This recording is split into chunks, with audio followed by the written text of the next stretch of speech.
you know, anybody who gets through the full video is gonna end up running the game anyway, so I'll explain like how the splits are working at the end.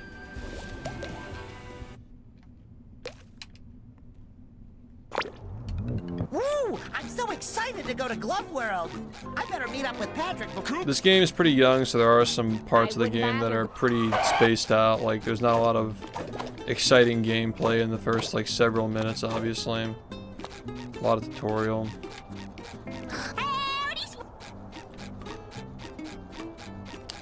But yeah, I guess the one thing to mention here, make sure that your game, if you're playing on PC, make sure that your game is capped at 60 FPS and your frame rate number is in the upper right corner of the screen or wherever. Make sure it's visible. Oh yeah, make sure your revision number is visible as well. Like in the main menu, bottom right corner, you should be able to see what version you're on. Yeah, you need to have that on the screen to make your run valid, along with the frame rate in the upper right corner and wherever you end up putting it. A few seconds later. Anything else?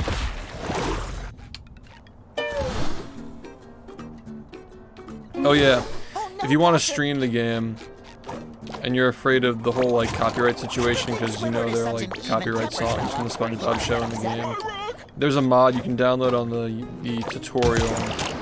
Excuse me, there's a I could also link it as well, but there's a mod you can download on the leaderboards. Just go to leaderboards and resources, and there's a mod you can download, which we are allowing, which mutes the copyright tracks in the game, so you can stream it without having to worry about your clips getting like claimed by Viacom or whatever. Ooh, more jelly. No, not the. Yeah, I think this run's gonna get way shorter. We're gonna find a lot of large skips. Technically, there are only 7 objectives you have to complete to get to the final boss, which, unlike Battle for Bikini Bottom, where you gotta get, you know, 75 spatulas to get to the final boss. You just have to beat 7 bosses, that's all you gotta do. Also, yeah, cartwheel jump, fast movement. Just make sure you're not jumping too early. You wanna jump, like, if you just use cartwheel normally without jumping, you'll see you kind of stop a little tiny bit at the end. Like you walk for a little second. Also here, in this part specifically, just hold the control stick all the way to the left if you want to get that boost there. Matter of fact, I will do this actually. I have a gamepad. I should already have been doing this, but yeah. I'll show you again. But first I want to show you like this cartwheel thing. See how he stops a little bit? Needed like a longer runway. See how he's like stopping in his tracks when he walks like that? You want to jump right at the end to cancel it and carry momentum like that. So that's the reason why I was doing the cartwheel jump, cartwheel jump. Cartwheel jumping is a different tech though, like what I just did there. If you cartwheel and jump on the exact, well, it's not entirely proven yet, but people think it's on the same frame. Kind of like how cruise boosting, you do the cruise bubble and the bubble ball on the same frame in Battle for Bikini Bottom. This is a whole different tech that you can do, but you don't want to like walk like this because you get the lag. You, like a little tiny bit of lag at the end. You want to do this, the cartwheel and then jump, but you don't want to do it too early like this because then you lose the momentum too early. So yeah, make sure you're just drawing it out as long as possible so you don't get the little like stop at the end. Okay, now I'm just going to show you the Seahorse thing. Yeah. This trick is called radical leftist cheating movement. All you gotta do is just hold to the left and you get past this part. I think it happens because of the hill. You just hold left, that's it. Look at the controller overlay. You just slide right down the hill. You guys probably remember this if you watched my tutorial I just uploaded on the trick that I'm gonna show you here. But it's been, once you get the boost you don't have to hold left anymore. Do you still move forward? Like, can you control how fast you move by holding forward? Is it an auto scroller? Because I think it's an auto scroller, isn't it? As long as you're drawing a straight line with a Seahorse, you're probably fine, right?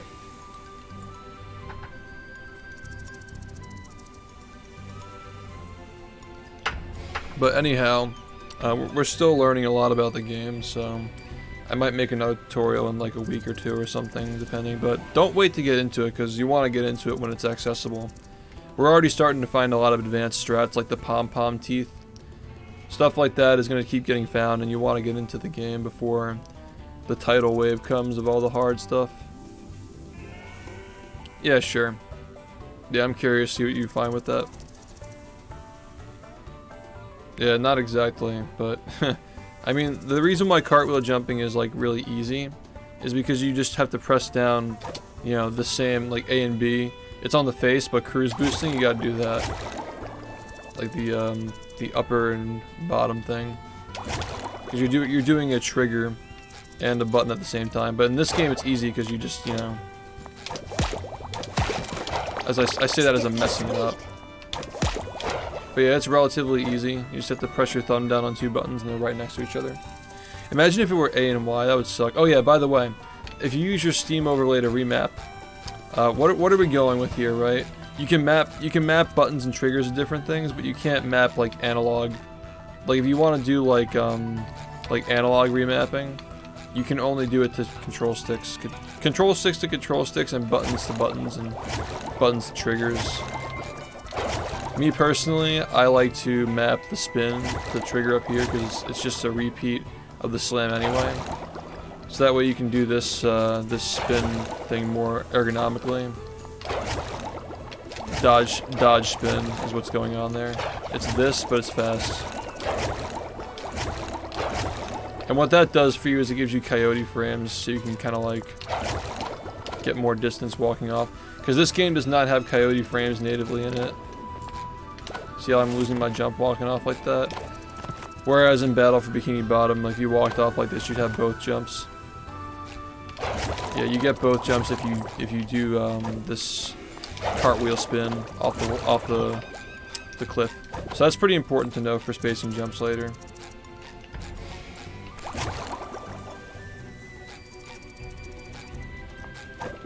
Yeah, we're doing the tutorial now. But yeah, I guess you could do claw. Gorilla? I've never heard anybody refer to it as gorilla grip. I've only heard claw. Can somebody like time this guy out? I'm trying to like have a conversation here. Is that Otrick Star? Dude, why does he not even like show in frame? He just like pops in and out. He doesn't even follow you. Timed out for 124,480 seconds. Alright, I'll see you when the next game comes out. Alright. So since the last tutorial I made, we've actually found new tech for this called cartwheel floating. The original tutorial was on Obama float, or just Obama, or don't look down, or whatever else, you know, whatever people were calling it. But cartwheel floating is actually, or cartwheel hover, or whatever you want to call it, is totally new here. Where you just, for this trick, instead of just like walking off the edge, I should actually explain how this works as well.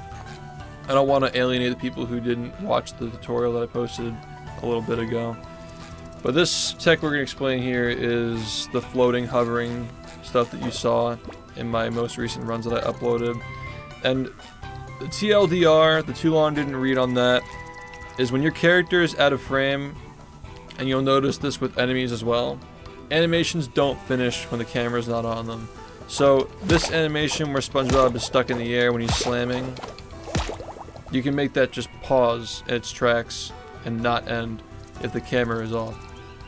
So that's the reason why that works. So you just tilt the camera all the way up to the sky, and if you jump and slam very, very quickly, you want to do this as quickly as possible so your SpongeBob is as close to the ground as possible. Because the higher you go, the closer the camera is going to be to seeing him, and you want to make sure that you slam so quickly that the camera has a lot of time before it catches up. Because once the camera catches up, the animation continues like that, and you just fall. So if you're doing it like this, it's not going to work. You want to do it quickly like that, and just pay attention to my overlay with the controller as well. But yeah, when you're moving, you want to typically like hold the camera back. If you don't, it's just gonna automatically fall down. What else should we mention?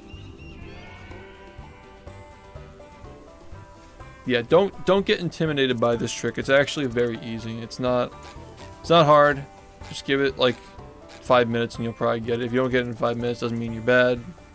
Just maybe you're not used to doing glitches in games. You know, everybody's first time for everything. But for this first one, I'll show you how to do it with the normal method, and then I'll show you the cartwheel method. It's honestly probably a little bit easier. So this trampoline the distance with the jellies on it, you know, the upper right corner, you can see the count there. If you have your overlay pinned, which I'd recommend, especially for this trick. You just want to face this trampoline, tilt the camera up to set it up, make sure it's tilted all the way up to the sky, and then once you hear the floating noise from going A-B very quickly to or whatever controller scheme you're using, once you hear the floating noise, that's your sound cue. You want to just hold forward after that. When you see the little jelly count go up in the corner, press A to stop your glide, and you want to try to land on the trampoline. But that's more or less the gist of it.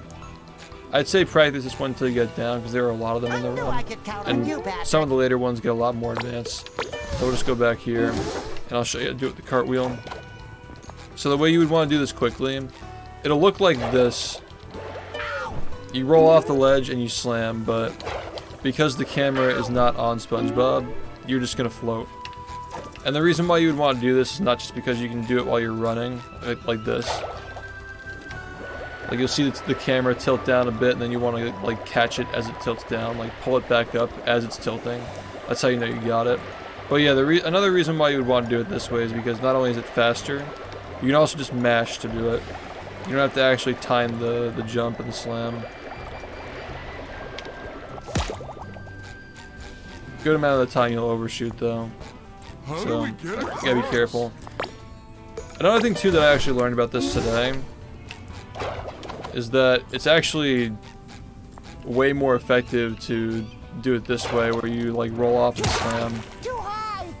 I would think that, like, just by seeing it, that SpongeBob would fall faster because he's lower, but as it turns out, when you do it this way, yeah, he does fall lower, but he's also lower relative to the camera, so you can float for way longer. So not only is this easier because you can just roll off and mash the button, the same button that roll is, you can also just get way more distance with this as well. So it's just overall way better. I guess walking off does it too, yeah. Yeah. But yeah, all you gotta know is as long as you're in air and the camera's not on SpongeBob, it'll work. But yeah, definitely jumping. Definitely the weakest version of this is the jumping version. But it can still be situationally useful. I'd recommend trying the walk-off, jumping, and also cartwheel. Any of those, whichever you'd prefer. Does the float have a time limit? Technically, yeah, it does, and that's a good thing to mention too, because on console, a good number of the console versions are 30 FPS, right? So, the 30 FPS is going to make your glide last shorter. Switch is 30. Which other consoles are 30? Think this game has given enough tools and abilities. I think the movement is okay. It's good enough. Good enough to play. You're not sure?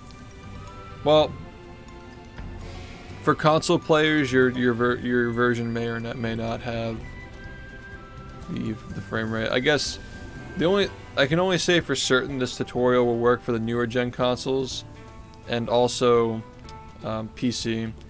But this is primarily a PC game, especially like in the speedrunning community. People are going to be playing the PC version the most, so I'm just going to assume that you have the PC version. But hey, like if you have the console version and these tricks work for you, that's great.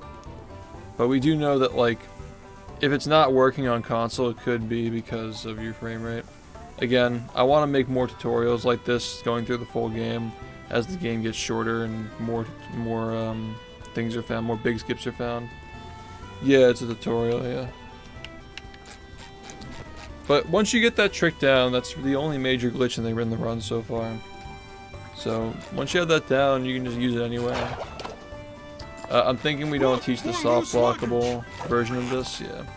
So for the next one, again, if you feel like you're when you fail this, if you like fall too short or like you just don't reach the cliff or you're going too high or whatnot, there are things you can do to make it easier. Like this next one I'm gonna show is gonna be down on that platform, but if you're having trouble with it, or maybe even if you're on like Switch or something and you're like not getting enough height or whatever the problem is, you can just try it from like up here. Whatever works for you, because like all you gotta do is just cross the gap and then worry about making it faster later. That's at least my recommendation. But yeah, for this one down here, I tend, when I do the trick this way, I tend to do it like this, where you face the that building out there in the distance with the trampoline on it, and then you can do the cartwheel version of this. Smash it with the controller, the camera tilts down automatically, just pull it back. And yeah, you can just follow this little like flower objective, right? I actually messed it up. Damn. Well yeah, if that happens, there are other things you can do, like you can even like try it up here, right? You can like do like a float from up here. Yeah, I'm surprised it didn't work. Yeah, I guess maybe I didn't tilt the camera up high enough. That's another thing too, is when you do this thing, you want to make sure you tilt the camera up very, very quickly so you don't fall. Yeah, it's so weird that the cartwheel's not making this for me. But yeah, like I said, oh, there's a kill trigger down here for this one. Well, I know that this one works. When you jump slam. Yeah, as you can see, we are still learning a lot about the game. But yeah, you can do it this way. I don't do this version of my runs anymore. So I'm still kind of actually experimenting with these new methods of like getting the glide, because when I was doing this, I was only doing this version that I do here, where you like slide. But yeah, watch the cloud at the top, and the cloud goes off the screen. Press A to stop, and you should land. Pretty straightforward. But yeah, you'll notice these things on your own when you're doing it. You see the little like flower, the little like sky cloud icon here in the middle of the screen. You can use these to tell how like where you're going, you know, like what direction you're going in. So I just tend to like follow this, and when the cloud goes off the screen at the top, you just press A, you end up here. And when you're new to this, you'll probably end up in a bunch of different spots, but like as long as you land on this platform, you're okay to continue your run. And then you're gonna do it again up here. You can even maybe do it from the crates. You can maybe even do it. I was actually landing on the building over there, so I would just jump up here and do it. But you're aiming for this little like archway of the stone. So like another thing too is like if you do it here, what'll happen sometimes is you'll slam too low and you'll get caught on this thing. Just be mindful of that if you're not moving anywhere. It could be because you're stuck on this. But yeah, like wherever you land, like you just want to do it where you feel comfortable doing it. Especially if you're new to the game, and then just worry about speed later. But you can do it here and just tilt it up, you know. Hear the little bubble sound.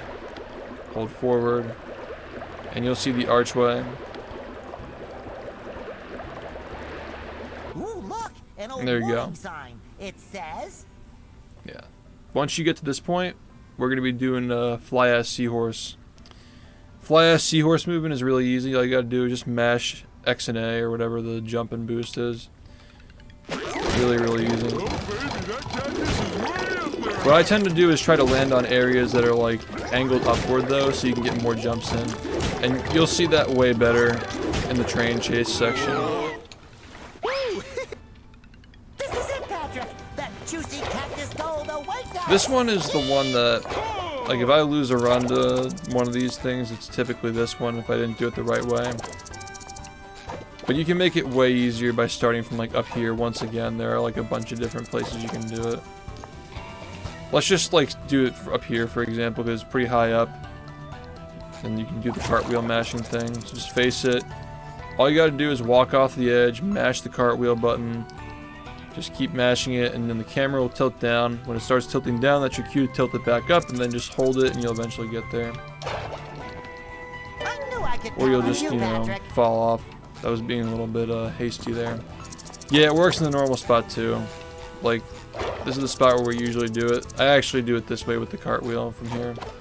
But yeah, you can also just do it up here. Just try to make it easy for people who are new. But yeah, just like, you know. There it goes tilting.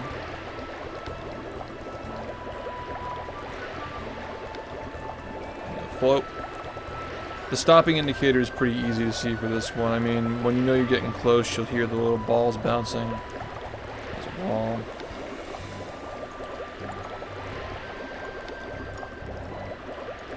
Yeah, either way, you just want to get your camera held up as soon as possible. You see the balls. Just press A. Be careful not to break these tikis though, because you have to climb them. These and those. Probably a lot to take in, but in this section we have to hit the 3 cacti. You have to drain all of them. There are 2 here, and there's 1 across there. So if you do this glide and you land up here, sometimes you'll land up there. You can maybe even like get that one first, but typically we're gonna end up down here, and we'll do this one just for the sake of consistency. Do that. There's a climb here where you can jump on this wanted poster and get in the corner. But you can also do it, just wait for the platform, or just jump from that platform here and grab this platform and then jump up. That's actually the fastest way of doing it, but it's probably the tightest, I would say. But yeah, one thing to mention about this and other jumps like this in general, remember there are no coyote frames in this game where like you walk off and you have more time to jump even if you're not standing on a ledge. So you gotta jump before you walk off a good amount of time to make this. It's like as you're turning you do that. And SpongeBob turns like very slowly in this game. Like you can see like based on my my inputs. See how much delay there is between like actually walking and like the input going through and actually walking. Yeah, it's a little bit slow, a little bit sloppy, but you get used to it after a little bit. But that's what I'm saying is like, if you're used to playing a game like Battle for Bikini Bottom where the controls are really tight and responsive, you're gonna want to jump here a little bit later than you usually would, but not so late that you're off the ledge. It's a weird game. Like the platforming is really weird in it, but you get used to it. Like I said, just like little movement tidbits so you can like better get acclimated to like, because once you understand the fundamentals, it's pretty straightforward. But yeah, you want to be on this level, or excuse me, you want to be on the level below this, because these poles here, they make you really, really slow. The backup in case the tiki doesn't show up. There's a backup for getting up here. Oh, is that climbing on top of this thing? I didn't know there was a backup. Can you climb that sign?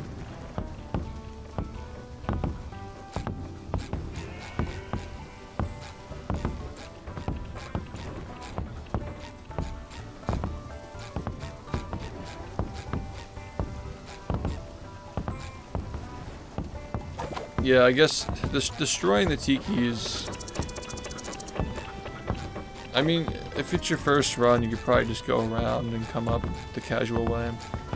That's what's nice about this too, is that like, if you can't do a skip or if something doesn't work, up until Goo Lagoon at least. Once you're past Goo Lagoon, this isn't entirely true.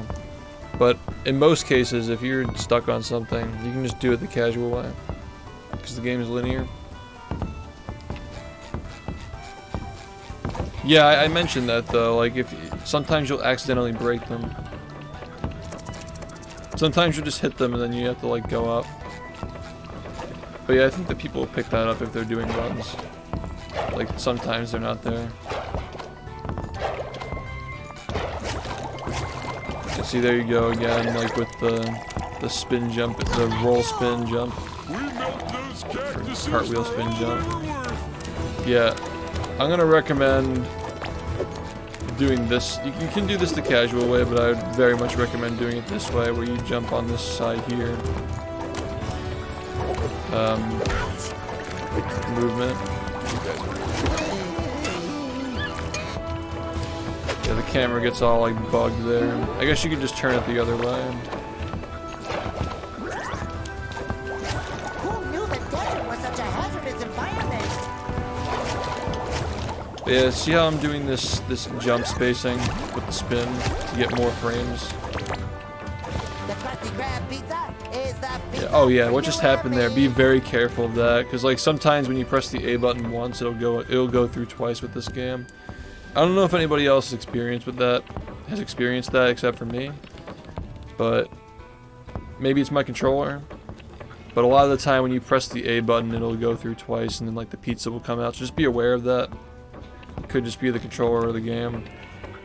But yeah, this one's pretty easy. Just make sure like, see how I'm pressing the B button and nothing's coming out? The cartwheel is only going to happen if you're moving before it starts, so you have to be moving. And like I said with the poster jump, you can move for quite a long period of time relative to most games and still be able to get this movement out and get the cartwheel. Be able to dodge like that off the side. Thank you, Patrick. Thank you. But yeah, you see how I'm using this to spin. I have my Steam controls remapped so I can just do that so it's more ergonomic instead of like having to go like B to A, you know. Because you can do it like that, like doing B to A. But there are some jumps in the game that are a little tighter, and I just find it a little more ergonomic to do it like this. Another thing too, especially if you're coming from Battle for Bikini Bottom, the spin in this game works a lot differently than it does despite looking the same, where like you just like spin and you stall in the air. In Battle for Bikini Bottom, there's like almost like a curve that stops you. But in this game, it preserves your momentum, so instead of, you have to think of it this way. In Battle for Bikini Bottom, when you do the jump spin, it's stopping your momentum. Like, it's stopping you from falling. But in this game, it's preserving your upward momentum. So, you want to make sure that you're spinning at the peaks of your jumps. Like, as you're almost about to climax in the jump, you just want to spin there instead of waiting longer. So you maintain that upward momentum, you know what I mean? If that makes any sense. This one's pretty lenient though. But what that means is that, unlike BFBB where you're doing one spin and then you can't do another one, you can actually get a jump spin and then another jump spin after that. But you don't need to do that here to make this jump. You can though.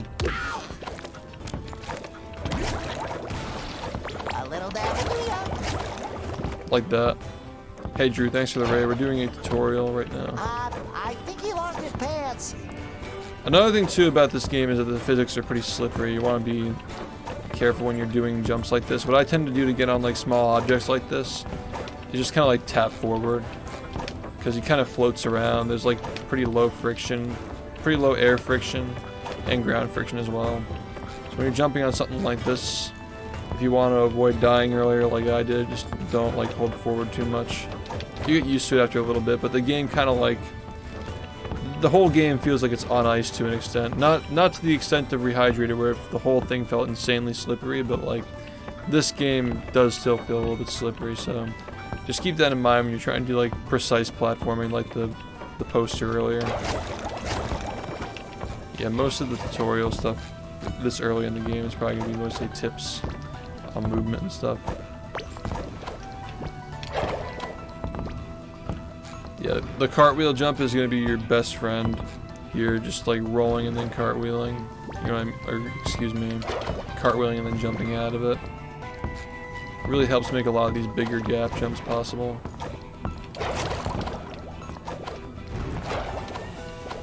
That should cover my buns. Oh yeah. Try not to lose a lot of health here.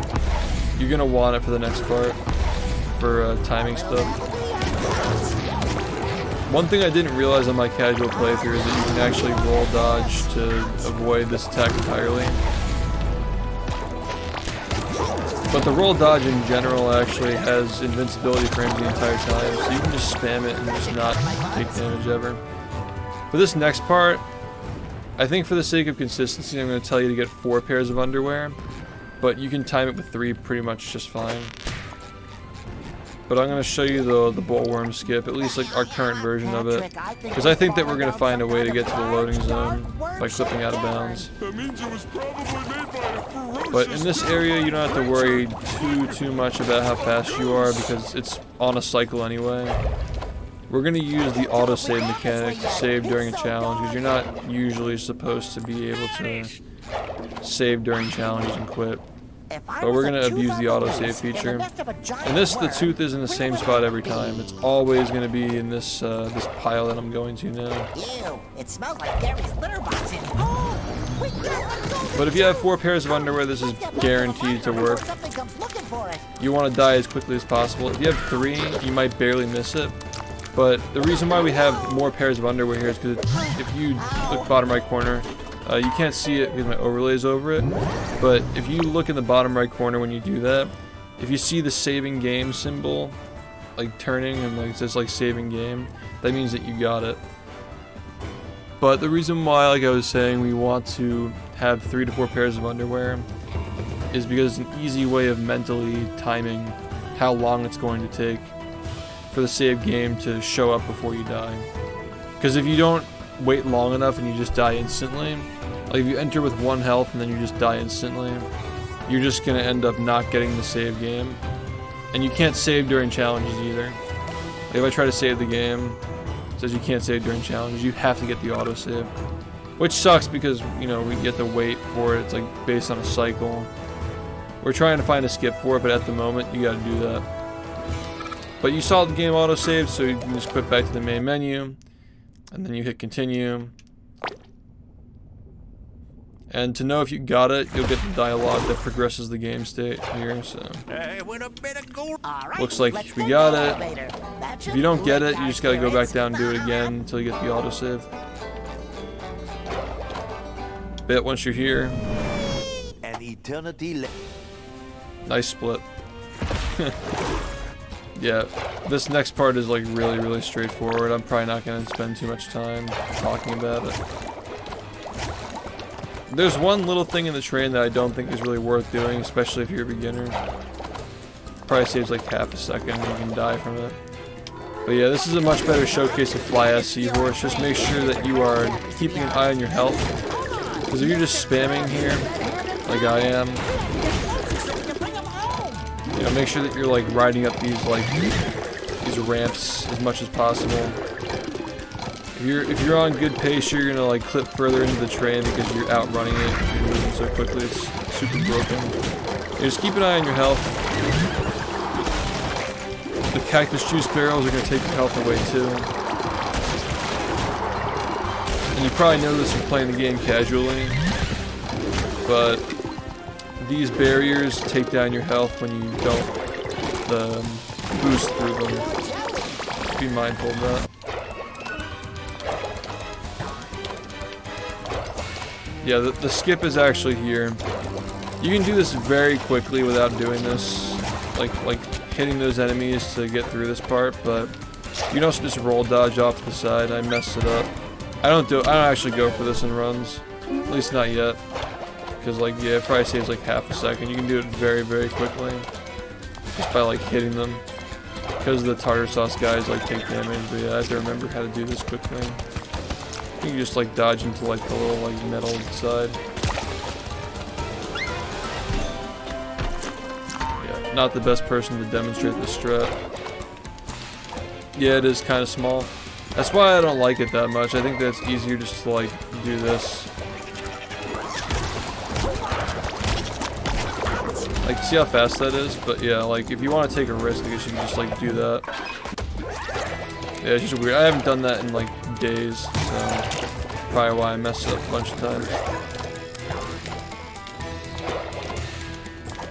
Yeah, just make sure that you're trying to like get some cartwheels out as often as possible. Don't go crazy to the point where you're just like dying over it, but you do want to try to like keep your cartwheels pretty consistently going through here. And, like doing stuff like avoiding a ledge grab there, for example.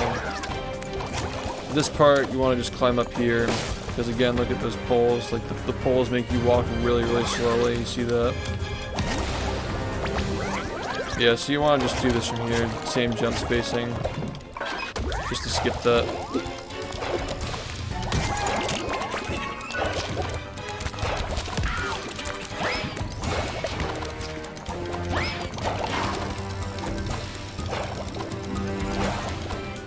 This next part actually has like a little weird thing that I'm gonna explain too. Because it caught me off guard when I realized it myself. If you remember when I was saying earlier that the animations don't finish when they're off screen, when these appetizers die, make sure your camera is pointed at them, otherwise they just won't die, they won't disappear. Also, the little fodders with the underwear on, you only have to kill the ones that are here when you get here. And the button will appear once you get rid of the fodders that were already here, along with the appetizer duplicators or whatever. Any of the new ones that the appetizer spawns, they don't contribute to the button appearing. So if you can just keep an eye on it, you want to have your camera turned back like this, just so the appetizers actually die when you hit them. Because if you don't have your camera on them, they just won't die. It's silly, but that's the same reason why the hover works, right? Because you can't see, so therefore the animation doesn't finish. But yeah, keep your camera on them. Don't worry about the extra ones that spawn, and you'll see like you can just cartwheel here and press this button, and then the level ends.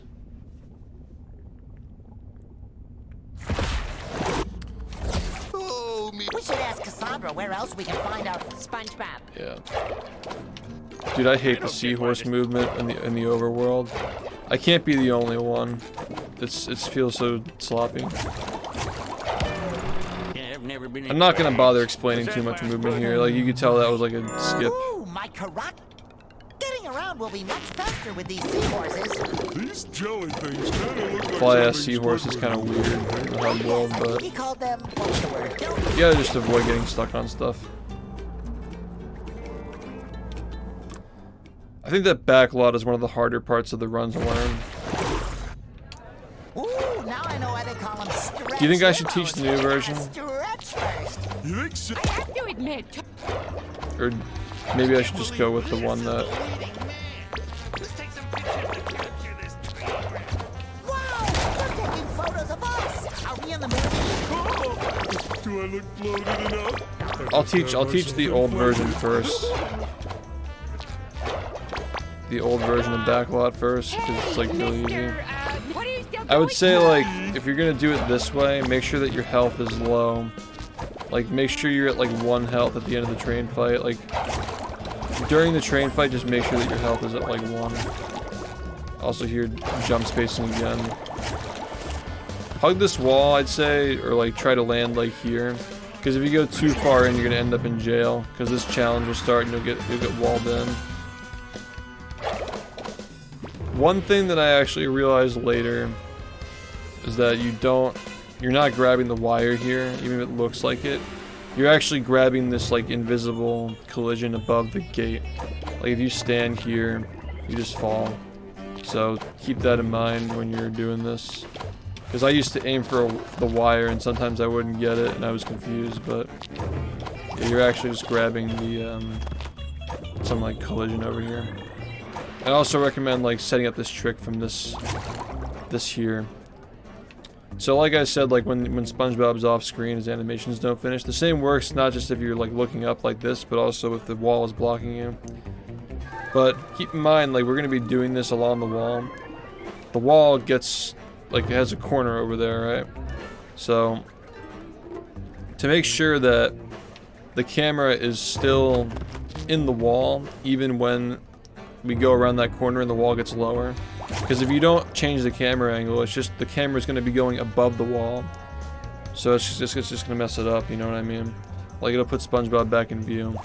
So what we're going to do to account for this is we're going to actually tilt the camera up a lot higher. So that way the imagine like a line from your eyesight to SpongeBob here, or like I guess like the center of the screen to SpongeBob. If you tilt the camera up and that line is going through the wall, that means that you're not gonna fall. Like he's not gonna be in vision. So just like think of it that way. Like there's almost like a yardstick like going from SpongeBob's back to the screen of the computer. And it's like, okay, is the yardstick going through the wall? It's like tilted up like this. You'll see what I mean when we do it. But you want to do 2 full jumps. By the way, this game does not have dynamic jumping, so you can just like tap the jump button. You don't have to hold it. I would actually recommend tapping because this game does have a problem with double inputs, like I mentioned earlier. Or if you hold, like what just happened there. Like sometimes you get the pizza to come out early by accident, so you want to just like tap it. Weird for a platformer to not have it, but you get used to it. But yeah, get as high as possible. Make sure you're still managing the camera. It's going to try to tilt down on you. Just like that. Just make sure it's like staying up. Don't look super high up. You want to be like somewhere between like all the way up and like straight forward. Because if you're fully straight forward when you go around the wall, you'll fall. If you're fully straight up, you'll fall immediately. You want to be somewhere in the middle, like tilted up. And always like pull back against the wall. When you get in the corner, make sure it's tilted up like this. I took too long to do it, but like, yeah, you want to make sure you're doing it quickly. If you take too long, it's not going to work. So yeah, let's do it again. 2 full jumps, get as high as possible, angle it up. Hey Drew, thank you for the 69. Get to the corner, turn it, make sure the camera's still angled up. It's really going to try to fight you here. Just keep pulling back and you'll land on top of this thing. And you can also see like my controller overlay too, like if you're curious to know like what the stick angles are. Just make sure you're watching the controller overlay in the bottom corner of the screen. But yeah, I think I'll just keep this simple. Maybe I'll talk about the new backlot in the next tutorial, because there's going to be another one. The game's progressing quite a bit. Yeah, just hold back and you'll end up on this thing.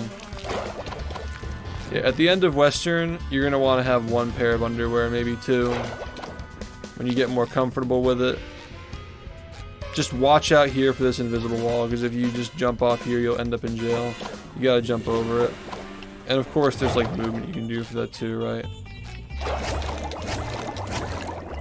Like that. And then just cartwheel off the side, like I just did there. But once you're out, you're pretty much good to go. Some people are calling this behind the scenes, the name of the strat.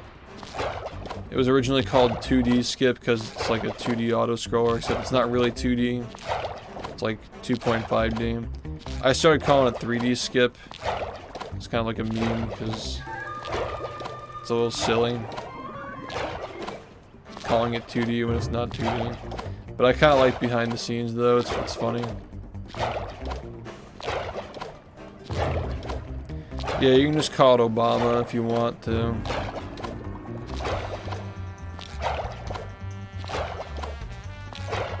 I know that it's a little bit scary doing checkpoint warps when there's no confirmation there's a checkpoint. But you just gotta trust me on this. It's very lenient. Just go in the corner. You're good to go when you do that.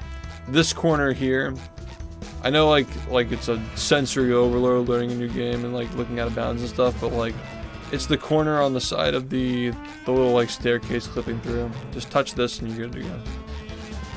And then you want to just roll back here. When you land though, try to get really close to the goo. So when you respawn, you end up pretty close and just cartwheel again. Do this the right way, you will respawn inside the map, having skipped the auto scroller section. And this next part is just platforming. Just be careful, because we're trying to get over that gate over there. If you fall, you're going to have to walk all the way back and get back on this lamp again, so just be careful. No, we know the faster way. I'm just teaching people a consistent way. Doesn't require all this, like, turning and stuff. Appreciate it, though. Yeah, this part's pretty straightforward. What I like to do, when I used to do it this method, is, like, jump to there to the lamp and then just like go over the wall here. But pretty much all you gotta do is just know you're getting on top of this door. You just jump on it like that. It's absolutely crucial you go here though and talk to Squidward though. The reason why we're doing this is to unlock the karate kick. You're not supposed to do that, by the way. I'm just showing you like we have the karate kick. Once you talk to the director, you have it. Well, at least it's not spitting on me. Yeah, you can get up here a number of ways. Make sure the balloons are spawned in. Yeah, I just say like the dialogue is fine, you know, like dialogue is enough. Yeah. The ledge grabbing is really weird. I guess just like hold forward on it. Slingshot jump. I don't think this one's bad. A lot of people don't like it though. But there's another way of doing it if you don't like that version. This is supposedly the easier way that's like apparently the same speed. You just like climb up. Oh my god. Like I said, man, it's a very slippery game. Wait. I was up here already. Yeah, I was like checkpoint, but yeah, I was already up there just now. This way's easier. If that guy's annoying, you could probably just do that, honestly. But yeah, they're both pretty easy.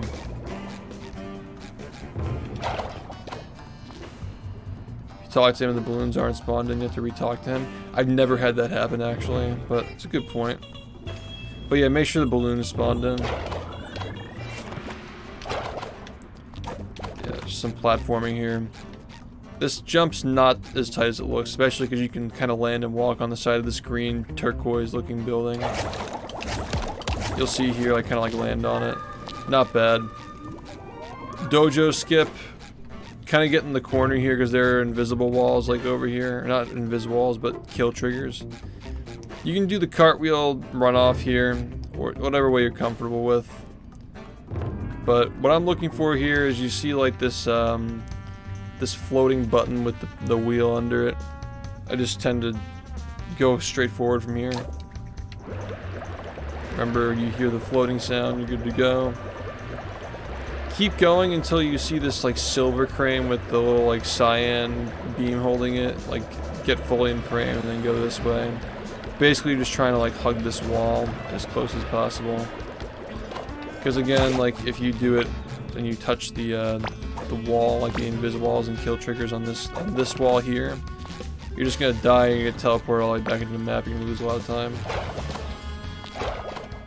Yeah, all the music in this game kind of gets repetitive. It's not like Battle for Bikini Bottom where you can just listen to it forever, but I still like it though.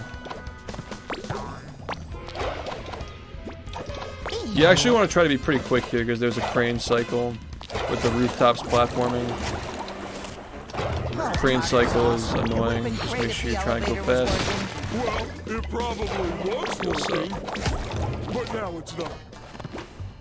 This ledge is a little bit jank sometimes. Just make sure you're just like pushing all the way forward into it. Thank you, Patrick. Thank you. Just try to get up as high as possible and push straight into it, you know. You might slide a little bit like I did there. Now these balloons kind of go up and down. You want to be careful with these, especially later, because you lose a lot of time if you miss them. When it goes all the way down, just make sure you jump around and kick it. Beware of this little chimney thing though, because sometimes you'll like do the karate kick and the game will like shove you into the thing and you get stuck on the chimney and then you fall and die. But there's a checkpoint on that building and there's one here as well, so at worst you'll just miss the cycle for the crane, but you're not going to lose that much time. Alright, once again, we're going to do another glide and we're going to aim for this platform. Like, you can kind of line up the platform with the trampoline and the balloon. So when I do this, we're gonna not entirely hold straight forward for this. Hold straight forward until you see the building on the left, and then when you get close to it, you want to kind of hug it a little bit, just enough so you can see, like you'll be looking up, right? You want to be able to see the things that are like bolted to the side of the building, so you know when to stop. There's gonna be an arrow bolted to the side of the building, and when the arrow gets like on the screen, like in the center of the screen, you press A to stop. So that's how you know that you're on top of the platform that we're going for, because the arrow is bolted directly above the platform.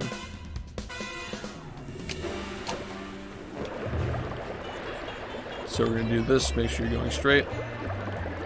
The first thing that'll appear is the building on the right. That's how you know that we're getting close, and then the building on the left will appear. Just be cautious when you see it because you might be a little bit off. You might be like colliding with the little building on the left, but yeah, you get a little bit closer here. See the arrow, press A. But yeah, it's good to look out for this one too, because when you see that building, you know this one's coming, and you want to make sure that you're not like off alignment. You can like adjust, go left or right based on where you are. Be careful of this balloon. This balloon's kind of dumb. Sometimes you'll kick it and miss it. Yeah, if you do the cycle the right way, you'll be able to barely make it on here and get to the end. You know what they say. Like the crane will probably be like around like like in this position when you get up and you can barely make it, you know.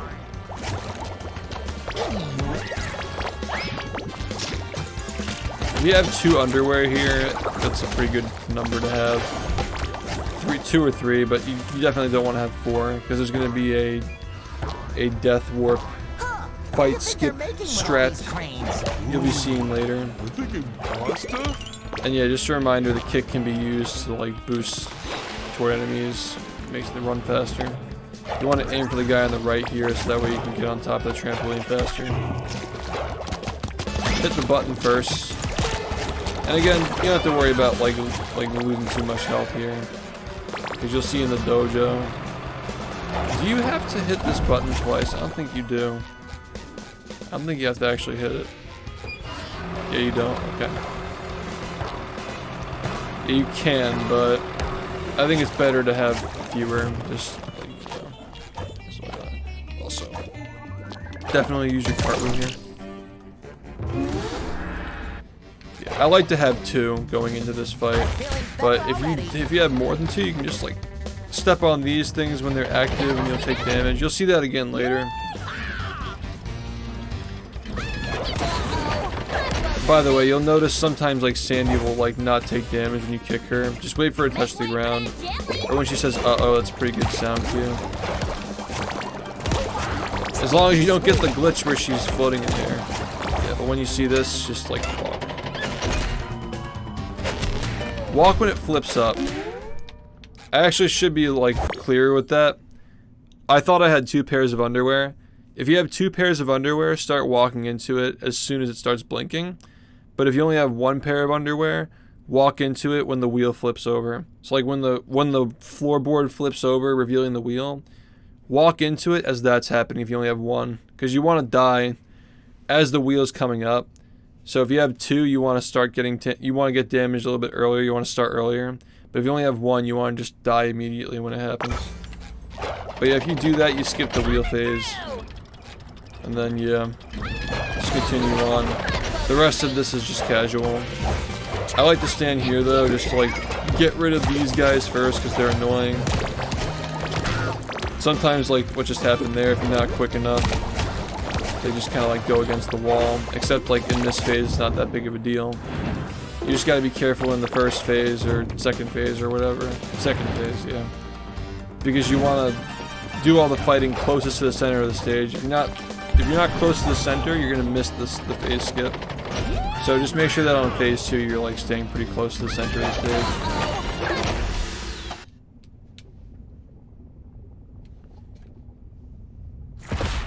There's golden underwear. Yeah, there's one in downtown. There's another in medieval. Alright, so this is the point of no return. This is the big skip. And, you know, like I mentioned earlier with the karate kick, you want to make sure that you get that. Because the game has power-ups that you unlock throughout the whole thing, and they impact how you play other levels. This is the part where we skip 3 major power-ups. So, for the rest of the run, we're going to be avoiding doing stuff that we'd normally be able to do. So like I said, up until this point of the run, if something's not working for you, you can just do it casually, but after this, that's not always the case. So just keep that in mind. The most important thing to do here is make sure that you don't touch the trigger. If you get hit and die, not that big of a deal. But yeah, see, if I die there, I'll just end up back on here. What you don't want to do is touch the trigger on the island that allows you, or that takes you to the next part of the level. If you played the game casually, you'll know that like when you touch the trigger, you get sent to the next island. You don't want that. So you want to do jump spacing, try to dodge with highs, don't die. And if you go around it, you know you're going to avoid that little cutscene where they run the catapult and the Flying Dutchman confronts them. Yeah, just be careful of that.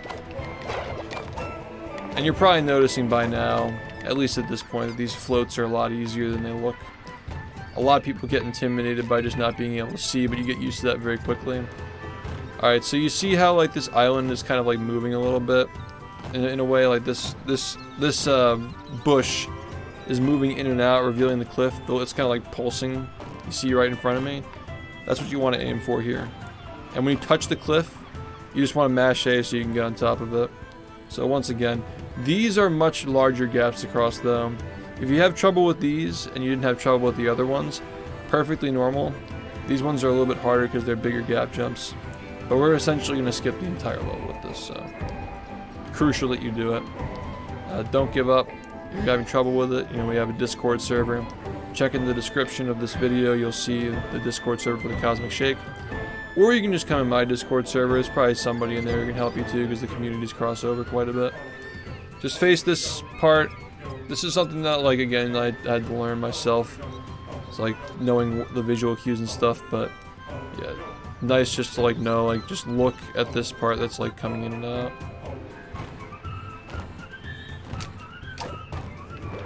But yeah, for these, I would definitely recommend doing the jump method. I would recommend not using the cartwheel method for this, or the walk off. The jump method is probably what you should do for this.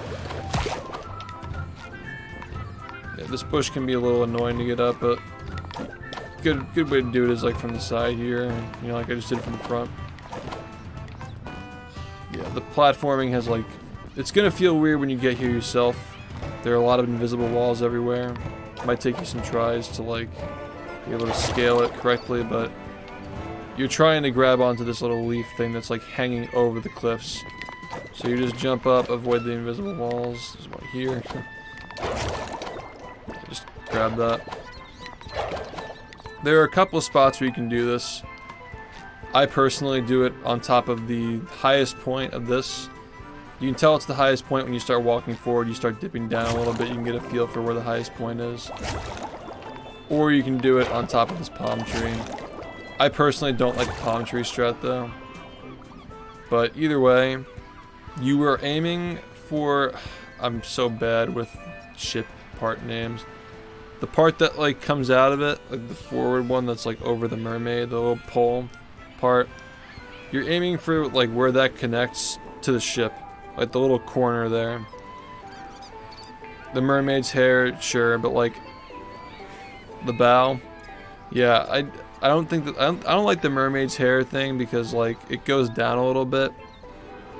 You want to aim for the highest point of the mermaid's hair, sure. That's a good one to. What is the front of the boat? The bow. I should have known that. Fake fan. Yeah, just face the corner where it meets the ship. And again, this is the hard one. It might take you a bunch of tries to get it. You know, I might even mess it up now trying to show it to you. But again, once again, you use the same method. And crucial point here. Always make sure that you are pulling back the control stick to keep the camera as high as possible. I guess if you're using inverted controls, but yeah, just pull the camera to keep it high as possible as soon as possible. That's how you keep your height effectively. And you'll land here. Also, if you need this underwear for the fight, you might want to get it first here because you gotta go over here to trigger this. I like to hit this guy first, and then the guy who floats above, bait him to fall, and then just hit him. Pretty straightforward. Because then you just end up here, you hit this guy, they die pretty quickly. Yes, we are very close. Take out the people on the ground first. That's when I'll be so happy. He probably won't even eat our souls. But while you're doing this, keep an eye on this guy in the background. No more chasing. With the lollipop. Like hit his balls back at him. It's good to have an idea of like what he's doing while you're attacking those. Same with this phase too. When the sock raises, you can climb here. Couple of things here. The first thing you want to do is get as close as possible. Hit this and bait him to attack. Sometimes the pile will hit him. That's good. Get an extra hit. But yeah, you want to make sure that you're managing these the bathtub guys. And this, you want to kind of like have this rhythm where you're going back and forth between two of them. And this guy can actually attack twice and once. It's a random whether he does, as far as we know. But yeah, pretty much the strat here is you'll be going back and forth between the spinning guy and the the Appetizer, you want to go back and forth between them with the camera face this way, and the Lollipop dude will be throwing the balls at you. I might not be able to redo this fight if I do it this Thank you, way, Patrick. Thank you. because I think it's already over. Let's see what happens.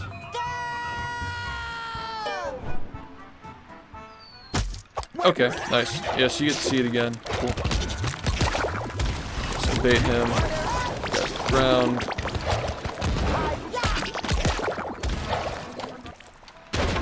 Yep. Okay, again. Keep an eye on the Lollipop guy. Maybe you want to be a little bit lower so his ball doesn't like hit the ceiling of that thing. Just get an extra hit in. That should cover my butts. There we go. There it goes. Now, yeah, remember the camera angle you gotta have here, right? As quickly as possible, get to him. You don't always have to wait for this guy to finish attacking the bathtub guy. You have to wait for him. If he gets hit by a pie, you can hit him early. But yeah, the dodge here to get away from him is a good, like, to get away from the Appetizer, the dodge is a good double, it's like movement to also, like, reach the bathtub dude. So that's a good strategy, like, hit him, dodge away toward this guy, hit him again. But yeah, this is the camera angle you typically want to have. And then this will appear, and then you're done with your lagoon, that's it. That's the whole level. Yeah, I love the sound design for this game. Yeah, so now, in casual play, you'd be able to do this to get over the chum bucket, but you actually can't. It's slow anyway, but keep that in mind. This, along with the hooks, are not going to appear in the rings that you use to float through and get boosts. None of that stuff's going to appear for the rest of the game because you skipped all of it. So, that's going to impact the rest of the run quite greatly. There are going to be things that you just can't do. There are going to be levels that you're not going to be able to complete without exploits from this point on. So we are at the point of no return. Rings. Rings, bathtubs? Anyone? Yeah, pause the game and then morph the Krusty Krab. And this is the part that everybody loves. This is the most intense part of the entire run. With 10 seconds of RNG variance, it is McDonald's Simulator. Yeah, up until this point, yeah, Goo Lagoon is like the first like huge skip that we really have where you just like pretty much impact the rest of the run. Yeah, this is RNG. People get like different times. We've seen like as low as like a 55 and like as high as a 105. So yeah, good level. Hopefully we find a way to skip it. Yeah, it's just really insulting that it's just like a children's mini game that's just like takes 10 seconds off your run if you just get unlucky.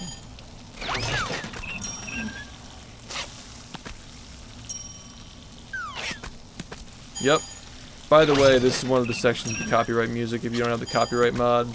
So if your game is playing the music here and you're trying to stream, we have the mod available on the leaderboard. You can download it. It's just a pack file. You put it in the folder and it works. It mutes the copyright music so you can stream the game without having to worry about it. By the way, I made a mistake there. Like, once you have 9 out of 10 burgers, you only want to get one more on the bun. You don't want to waste your time flipping like 2 at once, like I did there. If you watch it again, you'll see what I'm talking about. But you don't want to like half cook a burger. Just let it burn. Let everything on the grill burn except for the one that's close to being finished when you have 9 out of 10. Warp back to SpongeBob's pineapple and bring the Seahorse closer. Don't do that. I couldn't help but Ooh, a pretty flower costume. You should not do what I just did there, but the purpose of this is to get to the rock bottom portal closer. Also, when you enter a portal, the text, whenever you go up to a portal in this game, is always one text box. So instead of holding B, just press A.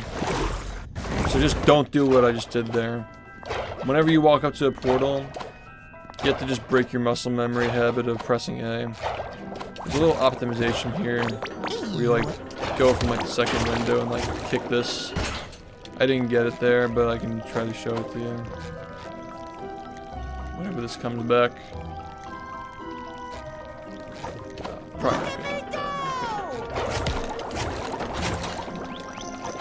I mean, I've never tried to do it from this angle. But yeah. you can get this. Yeah, you want to get that kick before the cutscene starts so you get a boost forward. There's actually a strat that's faster than that now, though, I'm pretty sure. I actually don't remember if it's faster. I think it got improved. Have a good night, man. Thank you. But yeah, the reason why we're going this way is to get the scare power up, which, by the way, make sure that you go to your options before you start the run. Go to your settings, gameplay settings, and you can turn off show tutorials.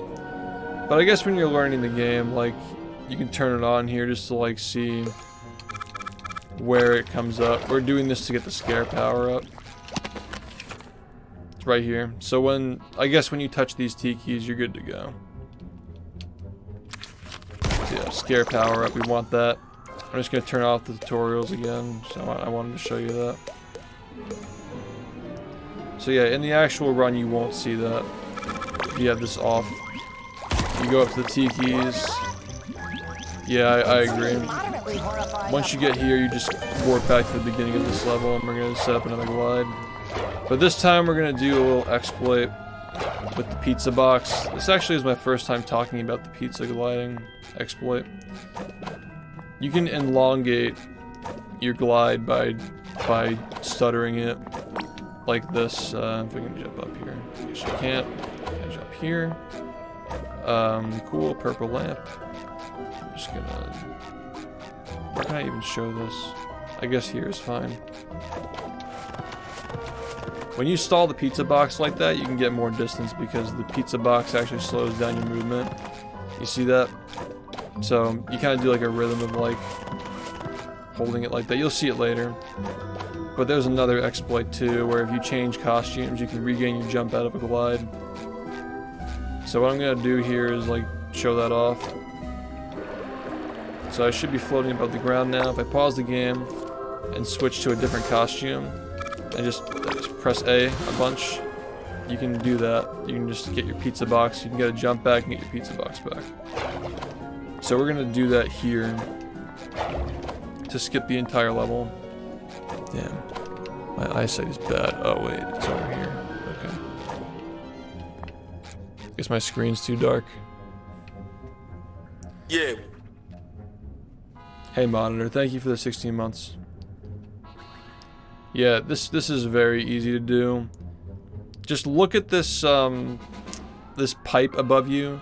Not the one that actually has stuff flowing through it, but the one that's like above the cliff, like in the center of the screen almost. You want to make sure this is straight, like it's vertical, entirely vertical, just like this. And again, you can do the glide with a roll off the side or like walk off or slam, but I think that the roll off is best here. It's the same thing. Go up until the pipe is off the screen and then pause the game. So the pipe is almost off, it's going off, and the pipe is off. So pause the game, switch costumes, and you press B, jump, and hold A to jump again, and you should be right here. You might want to just like pause your video and like stare at that image that was just there, just so you can get an idea of what to expect when you do this for yourself. Just get to know this area pretty well.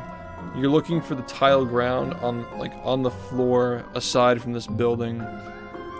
Is that faster than hovering the entire way? It should be.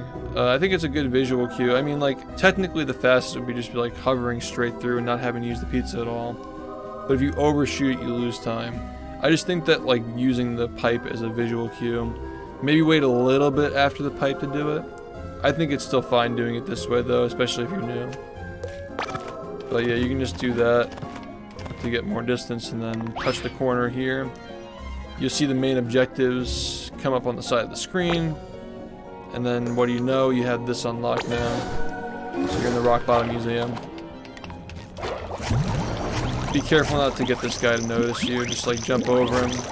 I just fucked up. I'm actually just gonna... Crap. Menu's so weird. Oh, you can't. Anyway, I messed up, but this is the order you want to go. Alright. Did the game... I think the game saved, right? I just want to show it again.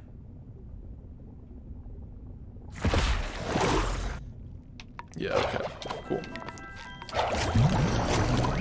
Damn, I'm dropping inputs like crazy. Oh, save? Okay, yeah, just scare, roll back, scare, go through here. You should be facing the opposite direction. Scare, come back here. And there we go. Yeah, exactly. It's not solid in downtown. It's not solid in downtown. I can never get the death warp to work here. And I didn't even mention like keeping your health low up to this point, so I'm just not even gonna bother.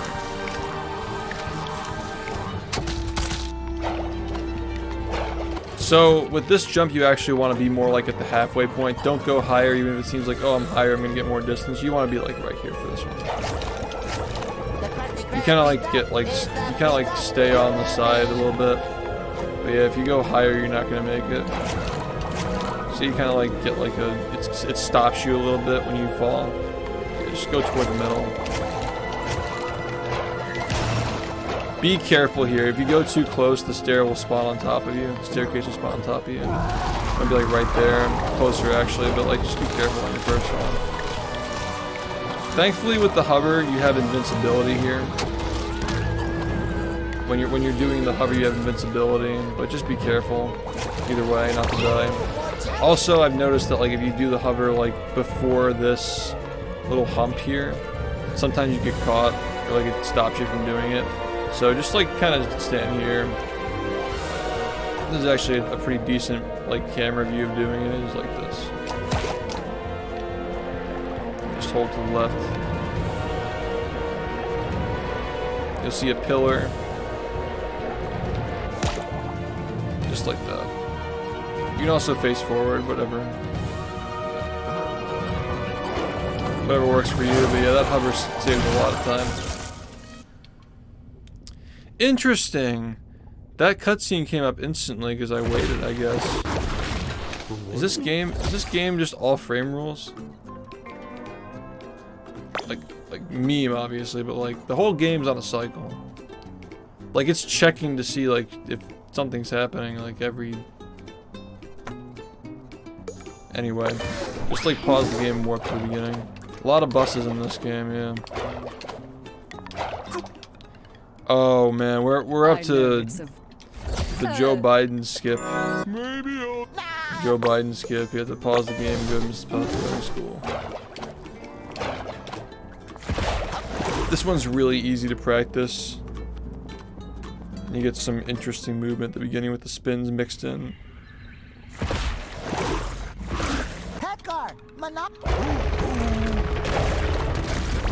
Split.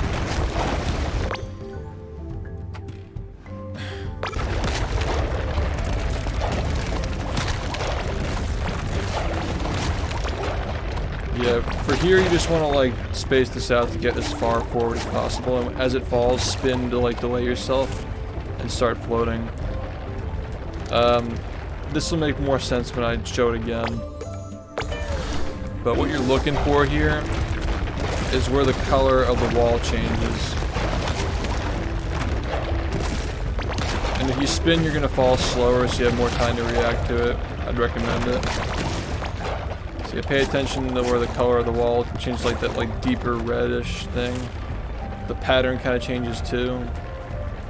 If you hold right, you can land on this like invisible section.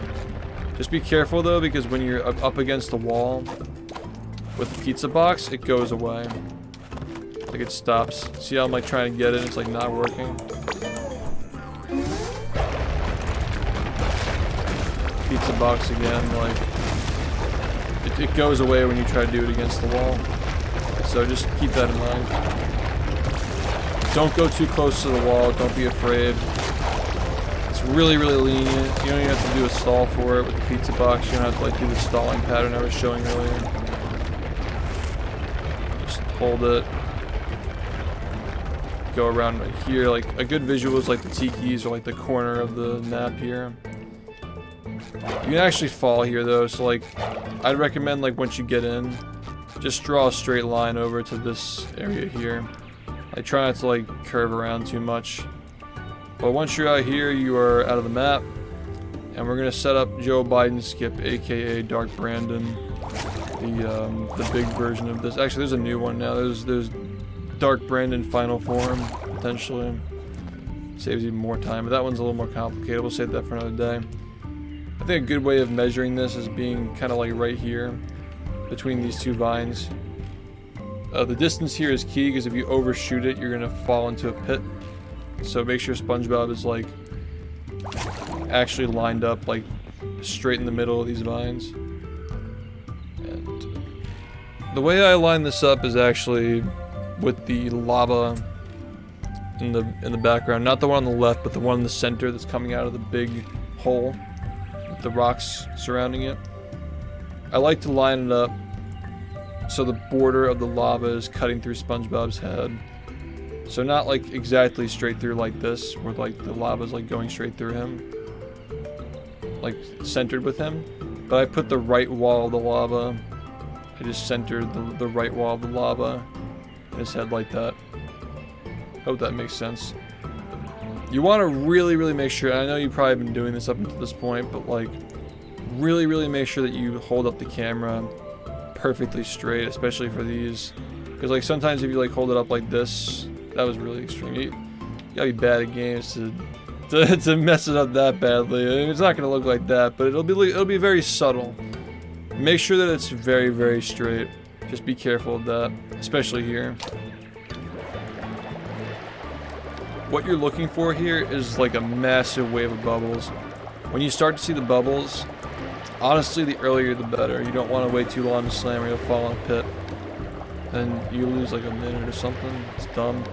Brandon is ruthless. But yeah, this is called Joe Biden skip because the last game had Obama skip, so just keeping the tradition. It's also prehistoric. Also press A. See, I actually overshot it that time. Yeah, that puts you at the very beginning. Yeah, just one thing too is like when you get better, because I don't do this in runs anymore.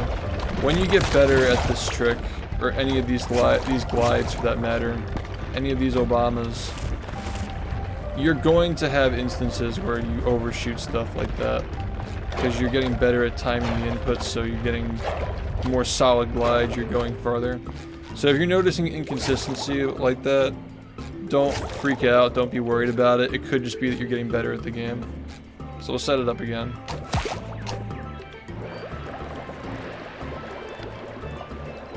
But yeah, when you start seeing the bubbles, you want to just press A. And again, like the out of bounds stuff, like knowing what's solid and what's not, it can be overwhelming, I understand, but trust me, you get the hang of it, you figure it out after a little bit. Your brain starts filtering out the things that aren't important. Speedrunning is very much like that though, just like filtering out information. It gets easier, trust me. Yeah, look for the bubbles. That time I went really high. If you land here, you're golden. You wanna like this mossy green brownish looking the platform that's the same color as this below me. That's not solid, but you want to land on the more like tan looking orange one. That one is solid. If you land up here, that's great, but a good number of times, especially when you're new to the game, you won't. You'll probably land like here. This is a pretty common spot to land. But yeah, just be very careful. See how much room there is to walk here too? Like, it's pretty lenient. If you're just going straight through, you can land like anywhere here. But yeah, this one's solid. The one there is not. So you'll see like when I jump and do this jump spacing, if you land here, make sure that you are not getting too close to this wall here, this because there's an invisible wall and there's also collision on this pink purplish cliff. And if you get too close to it, just like the start of the skip, you're gonna get the pizza box thing where the pizza box goes away. So just be careful of that. You're gonna want to go straight out and then hold like diagonally, like upright almost. So there's no collision. I'm gonna float to the ground, hold up to the right, and you'll land here. Simple, right? It's not that bad. But yeah, you just gotta be careful here because if you fall, a lot of time. Yeah, the rest of this is pretty easy to remember. The initial find of this before we had the floating was pretty, you know, convoluted. You had to like walk around a lot of stuff, but this is easy. When you see the first set of these 2 trees here, you just go past them. There's another one there, but this one here is the one that, like, this is your cue to jump in and then walk along the edge, or cartwheel along the edge. You get the puzzle. Hopefully I don't mess this up and embarrass myself. You do that one first, I think. It's fast. I think it's fast to do that one first. I think that we also do this one next, right? Yeah, this one's next. Yeah, you want to like minimize the number of turns. I think I actually did mess it up. Oh no, this is actually fine.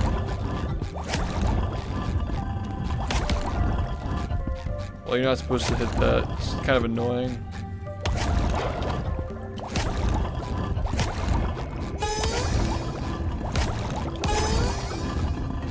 As you can see, the collision hit detection is kind of a pain in the ass.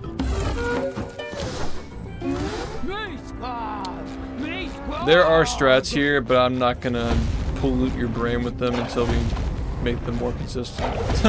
Let's just put it that way.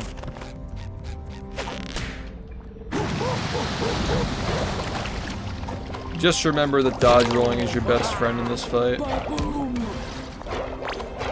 Clearing out the enemies so you don't get hit. This is a really good place to like build up your health for Twitchy later. The medieval boss fight. Think of it that way.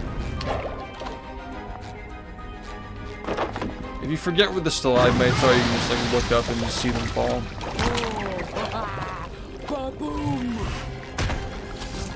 Also, just like kind of make sure that you're not aimlessly walking around here. Just make sure you're looking at the wall to make sure you remember where the teeth, where the bones are, like ribs. Yeah, you can just dodge roll through anything. You'll see how exploitative, or what's the team word? Exploitable that is later. You can just like dodge roll into this one. Yeah, this is really silly. You can just dodge roll through everything.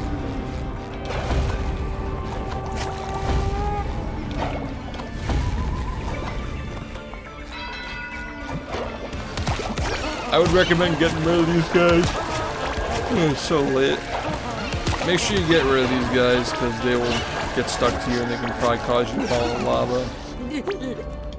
For the first one, you get teleported forward every time. But yeah, when the first one comes down, that's how you can like kind of get a visual on the rest of them. Whenever the lava comes down, you can see all 3 of them. So that's how you get your visual on the next one you're gonna do. You just like stand here and just camp it. But yeah, dodge rolling is your best friend here.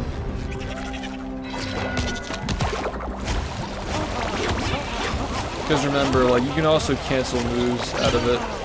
So you can do like a dodge spin attack and get an invincible attack just like that.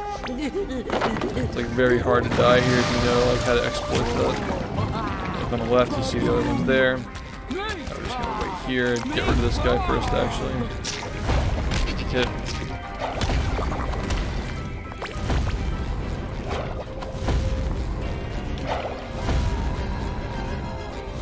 I'm actually gonna get some health because we're just waiting anyway.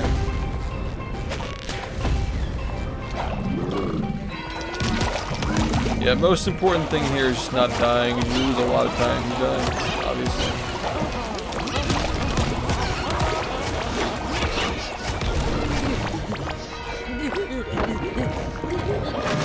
Careful here.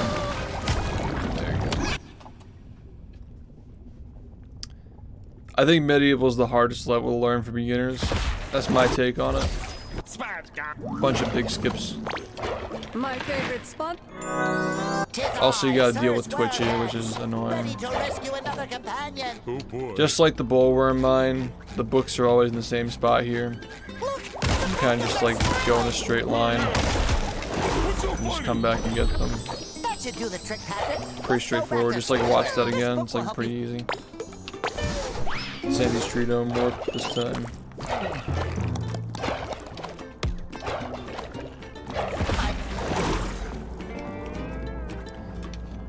Is there an easy version of this that I can teach too? Because like, kind of worried people are gonna give up on this one. But don't worry, I'll show you like some little tips. Just make sure that if you're doing this method, you slam onto the slide. Because that's what allows you to land on this shit, so... Make sure you roll off and slam onto the slide. That's what gives the tiki collisions, like when you hit it.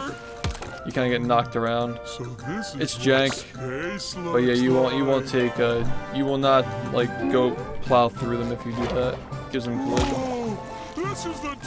Yeah, I guess you just gotta do it this way. I tend to jump when I'm like next to that tiki. That tiki up there is a good measurement, and just based on like your line, you can kind of like judge. But I just typically jump, do a single jump from the tiki that's sitting there. But you want to land on this tiki. Another way of doing it is going here. Kind of like face the camera down so you're on the edge. And like glide back to it. It's another way of doing it, but I think that the jump is pretty easy. You should try that. No, I'm making a tutorial. I'm going to recommend the walk-off method here. I think that the walk-off is really easy. But you can try any of the ways that we've described. Stand on the edge of this tiki, and if you face what we're aiming for when the cloud goes down enough for you to be able to see it right there. The reason why we're doing this is because we have not unlocked the hook or ring power-up, so we can't cross that gap. We sequenced, or rather we skipped a big portion of the game, so we have to do this skip to actually get across the slide. So we have to face this direction. You see these little, like, this steam geyser in the background. You can see a bunch of them, but this one specifically, you can just see the steam coming up. I face the steam when I do this. I recommend you do the same. And the visual cue for this is a little weird. It may not work for everybody, but if it doesn't work for you, I'd recommend just using a timer. Like, have a timer running and then like count to, what is it? You said 25 seconds works, Orion? Is that what you do? I don't count it personally, I use a visual cue. But yeah, you can just like count how many seconds it takes to get over here. 25 seconds, okay. 25 seconds from when the glide starts, you'll land. Press A. And remember, like, sometimes, like, if you're too high, the costume strat where you can switch costumes and then get a jump out of it, that can help you save it as well. That helps you. But yep, we just want to face this steam, look all the way up, and I'd say pay attention to the rhythm that I use on my controller here, the inputs I'm doing. Like, I walk forward and then press B and hold back on the control stick in a specific pattern, or rhythm rather. Yeah, so you want to walk off a little bit. And also, if you're noticing that like you're like cartwheeling off or nothing's coming out, remember what I mentioned in Jellyfish Fields Western level, where this movement in this game is very delayed sometimes, where you just like hold forward the control stick, and he doesn't move for a little bit. Keep that in mind, that the game does have a bit of input lag, so when you walk forward, you know, you might be needing to walk forward longer than you might realize. Right? Okay. So here we go. But yeah, if you replay that, the pattern that I did on my control stick and the buttons, walk forward, B, and then hold the camera in place. Something like a very specific rhythm. If you look to the bottom right of the screen, this cloud opens up a little bit. When it kind of goes concave, like a bowl, you want to press A. So like it's like a bowl now. Press A, and you should make it. One other thing too, if you rewatch that as well, my control stick is angled up in this direction. That's because if you're like panicking and like holding in whatever direction or not holding anything at all, you want SpongeBob to be facing in the direction the slide is going when you slam here. You don't want it to be facing any other direction, because you can potentially lose your run if say you're holding this way and SpongeBob lands, you're gonna be sliding in the opposite direction. This isn't like Battle for Bikini Bottom where the game actually like redirects you into the way the slide's supposed to go. If you can slide up slides in reverse direction in this game, is what I'm saying. It's like rehydrated in that sense. So make sure that when you land, you're holding the control stick in the direction that the slide is going. But yeah, I don't mean to like, I don't want to have to like do it again. Like, I guess I could just do it again just to show you one more time. I don't want to like drag this on too long for you. But yeah, you just jump here. So this is what Also, because the game is so slippery, just keep that in mind. Like I mentioned, it's like you're walking on ice a lot of the time. So like you can kind of like jump to the tiki and like hold back when you land on it and jump again if you want to make sure you don't like slide off the front, because that can happen sometimes. But yep, just like you want to like walk forward, press B when you know you're off the tiki, and then hold back as quickly as possible. You're gonna look for a green break, and when the green break shows up, it looks like a bowl, this concave bowl. You're gonna press the A button. Cave's coming up. There it is. Press A, hold in the right direction, and there we go. I should say hold in the correct direction because I don't want to confuse people. This next part has a checkpoint too, so you can like mess around with it. But it's a little tough timing for beginners, I'd say. I'd say if you're gonna do this skip, you want to like hold in the direction of the farthest trampoline until you fall off, and start doing the pizza stalling glide. But you don't have to do this. You can just do it casually if you don't want to do this part. Pizza gliding can take some time to get down. You kick the balloon. I could show you it again. But yeah, don't worry too much about that if you don't want to do it, because you can do this part without the skip. But you see how I'm like going for that trampoline in the back? The reason why I'm doing that is because there's an invisible trigger that kills you. I like to stay like in line with this balloon here. If you go too far forward, like over here, you can get grabbed. Somewhere here. Somewhere like up higher there, you know. So I face this far trampoline, look down, keep going in that direction. I'm not sure, I'm doing a tutorial right now. But yeah, I try to like be behind this slide here. The rainbow slide. Make sure I get it. There's a death warp here. I'm just gonna recommend you do that. If you slide through these two tikis there and you just go out the slide, you're gonna respawn. Make sure you turn the reverse direction, then you'll be able to like jump here and skip the whole slide. Yeah, this next part might be a little bit confusing, but it's pretty easy to remember. Like each time you hit a pressure plate, you're gonna pivot back to the same area. So again, like pizza spacing, this one's actually really, really easy. Good practice if you want to get used to like doing it. Once you hit this pressure plate, warp back to the second part, which you just came from, hit this one. You can kind of like roll off the stair here to get this, but there's an invisible kill trigger below here. Do a lot of people speedrun this game? Not yet, but they will once they watch this. Just roll off here, and then like that should be enough to like. Actually, it's not. Okay, the more you know. Just roll off here and like avoid the kill trigger. You can go around it, and then when you press this, you want to warp back up yet again. And do the same thing you just did before, except this time the next layer down is going to be open because you pressed it. This level might be a lot for some people to remember, but once you do it a couple of times, it's pretty easy. Again, there's another skip here, but it's not a major one. Just gotta be careful about the kill triggers again. If you jump too early, you die. I tend to wait a little bit after this tiki to go. There we go.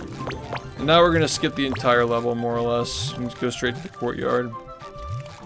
I think this is a good one to stand here. This little like block here, and kind of like face. I'd say like almost like between the flag of this. You see the flag that's centered on SpongeBob right now, like on top of the hat. Like this flag is good. Between that flag and that little like block, it's a good place to aim. But yeah, you can do the runoff here, the mashing roll off, or whichever method you prefer. You can even like kind of like hold left a little bit here, tiny bit just to get around the wall here. But especially if you do the roll off, I don't think that's a very necessary thing to do. And you see these tikis here that are floating. You can kind of use that as a visual cue. If you look back, like, you see how there are 4 floating up here? Like the little, like, specks.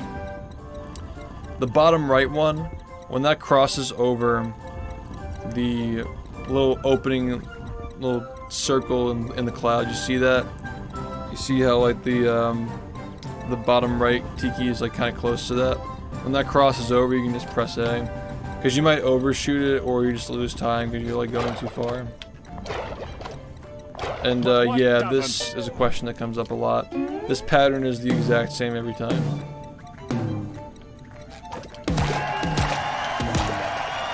It's always the same.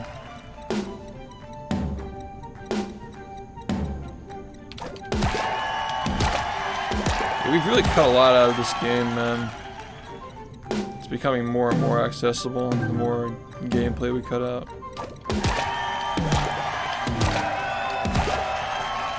And yeah, for this final one, it's a number of collectibles, so like you only need to hit this single one to get 12 out of 12. Like it's a counter that goes up. It's really weird, but all you need to do is just hit that one. You can just keep slamming over and over again, because you don't have to actually finish the puzzle. You just have to get the one extra one. So yeah, when you get to that final one where it's all red, you just hit it a bunch of times and you're good to go. Because it's just a counter that reaches 12. Yeah, a lot of this stuff is just jump spacing. Wow, I can't believe I just messed up. Oh right, no spin, right? Yeah, it's just a roll there. You can overshoot this jump a little bit, and you'll still be fine. But yeah, you want to just like jump on top of this flag or grab it or something. The ledge grabbing in this game can be kind of weird, especially on this pole. I tend not to even like push straight into it. I kind of like do it a little bit crooked, tiny bit.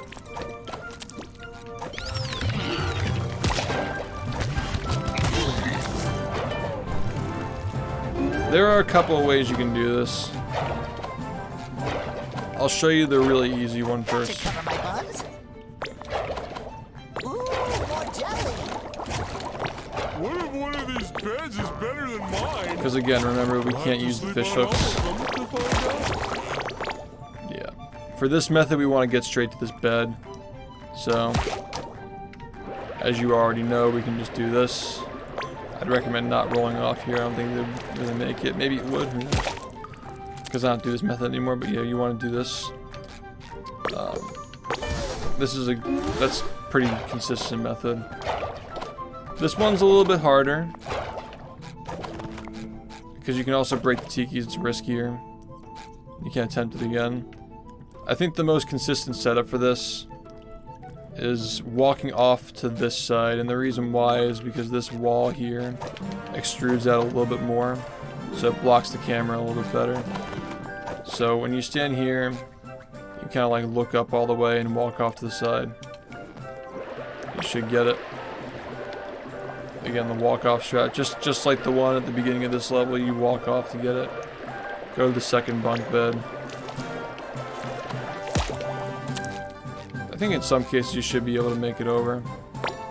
And there's another way you can do it potentially. A little small optimization. I don't think it's difficult, so might as well just teach it. The concept is probably pretty helpful for people applying it to other places as well. But yeah, look up. Make sure you flip that control stick back and hold it back as soon as possible as well. Look for the 2 trampolines and pause the game when you start to see the bunk bed a little bit. Switch costumes. Jump and then press Y. Oh, I messed it up. Okay. I've actually never messed that up before, well. Maybe height's also a pretty big factor, like height from jump off tiki. Yeah, that's a pretty good spot to do it. And then switch costumes. I guess you can just mash Y when you see the little icon come up. You can actually see the bubble icon come up and still get it. The little like bubble thing on the left. You can see that and not see the kick and still get it, at least in my experience. Or I could just be seeing things, but I've noticed that. Can you get 2 jumps out of that? What? You're talking about like you kick him and then you turn around and jump to the trampoline? You probably can. Yeah, just climbing this stuff. Pretty straightforward. You just want to make sure that you are not gonna get killed by this dude after the costume switch. I'm not sure what you mean. I guess you can just like bait this guy to attack there, and so you can get the setup pretty quickly. But once you get it, you don't have to worry about getting attacked because you're invincible. And yeah, this grid above the, like on the ceiling, the little tiles, the stone grid, is very, very easy to tell like what direction you're going in, because you're just going for the wall. And as long as the pattern is like pretty much straight like this, you're good to go. Alright, Twitchy. This is definitely the worst level in the game right now for like everybody right now. So much RNG. But I think that my strat is pretty good. I've gotten some decent ones. I'll explain to you how to do it. For this first one, I like to go around the corner here just because the candle, like throwing it from here, sometimes that happens, even if you go around, but I like to do this one first because of the orbs that are coming. If you go straight to this one next, you can dodge roll into the orbs to get rid of all 3 of them. So, important note, the green orbs only go away after a certain period of time when they explode, or if you get touched by them. So, if you dodge roll into them, you still technically touch them, but you have invincibility so you don't get stunned by them. So whenever possible, you're keeping an eye on these green orbs. You want to dodge roll into them so they break, right? So that's the first tip, and that's the reason why we do the first 2 cakes in that order as well. So you don't have to worry about walking around the corner when the things are chasing you later. That's why I did the first one. And the second one, when you do that, it's pretty much consistent every time, where you dodge roll back into the same direction and you hit all 3 of the orbs so you get an extra cake to throw. Pretty useful. But you're gonna see in the future, like, when it becomes a little bit more shady for these future cakes that we're gonna do, the enemies are gonna be in weird spots chasing you in like inconsistent spots, and you're gonna have to like react to like where the orbs are coming from. I'd say if you're not in a position where you can get rid of the orbs by dodging into them, you should try to either run away from them, or if Twitchy is like about to throw them, just mirror her, go in the opposite direction. So I'll try to commentate what I'm doing here. For the third kick, you definitely want to just get this far one though. The far one is best to get because you're gonna, the guys who slow you down are gonna come later. But yeah, mirror her and walk over here. Again, if she's shooting at you, mirror her. If they're already out, then just go in the opposite direction. Yeah, try to keep these guys clear, especially the big guys, and get rid of their small versions because they make you slow. See, this is an opportunity to dodge roll into them, so just do that. You get used to it after a while, keeping an eye on all the enemies and like managing them. But yeah, the slow guys are definitely important to get rid of. Again, like dodge rolling. They're gonna blow up after a period of time as well. You gotta be careful of that. You gotta just kind of do this a lot to get a feel for it. But yeah, we have 7 cakes. Try to get rid of these. There's health over here and on the opposite side as well if you need it. So might as well just get it. Yeah, when the bathtub guy spawns in, just try to be extra careful. Yeah, just like that. Just be careful. See how they slow you down when they get on you? You just gotta be really careful to manage these. More underwear you can get. And the final one is like pretty close, I think, right? Yeah, we're fine. We get this one now. Good to go.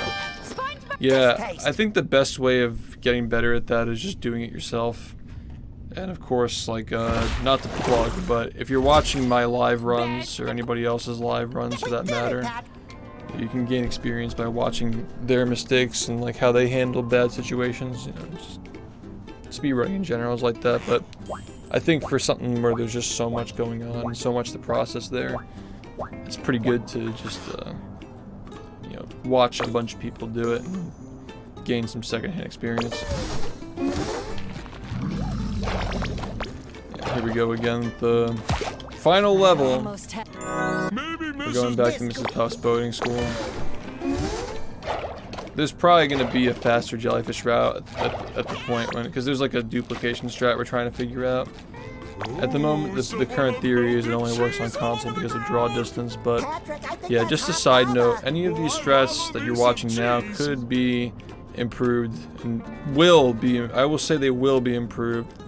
So I will try to make more tutorials to follow this one up, like full-on tutorials.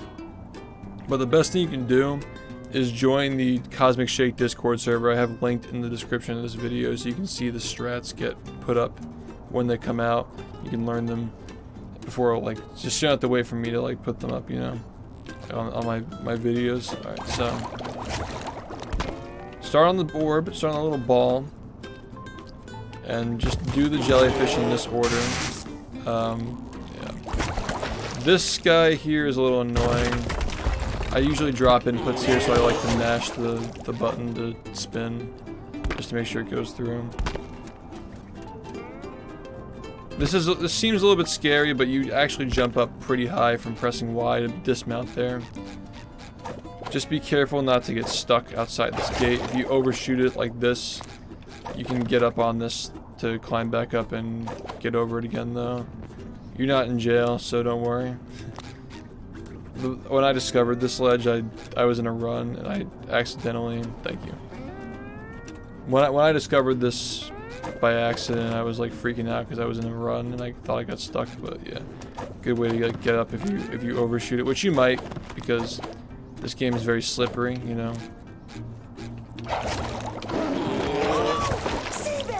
Yeah, I recommend doing a dodge roll, a dodge roll spin here, because a couple of stage hazards and also jellyfish.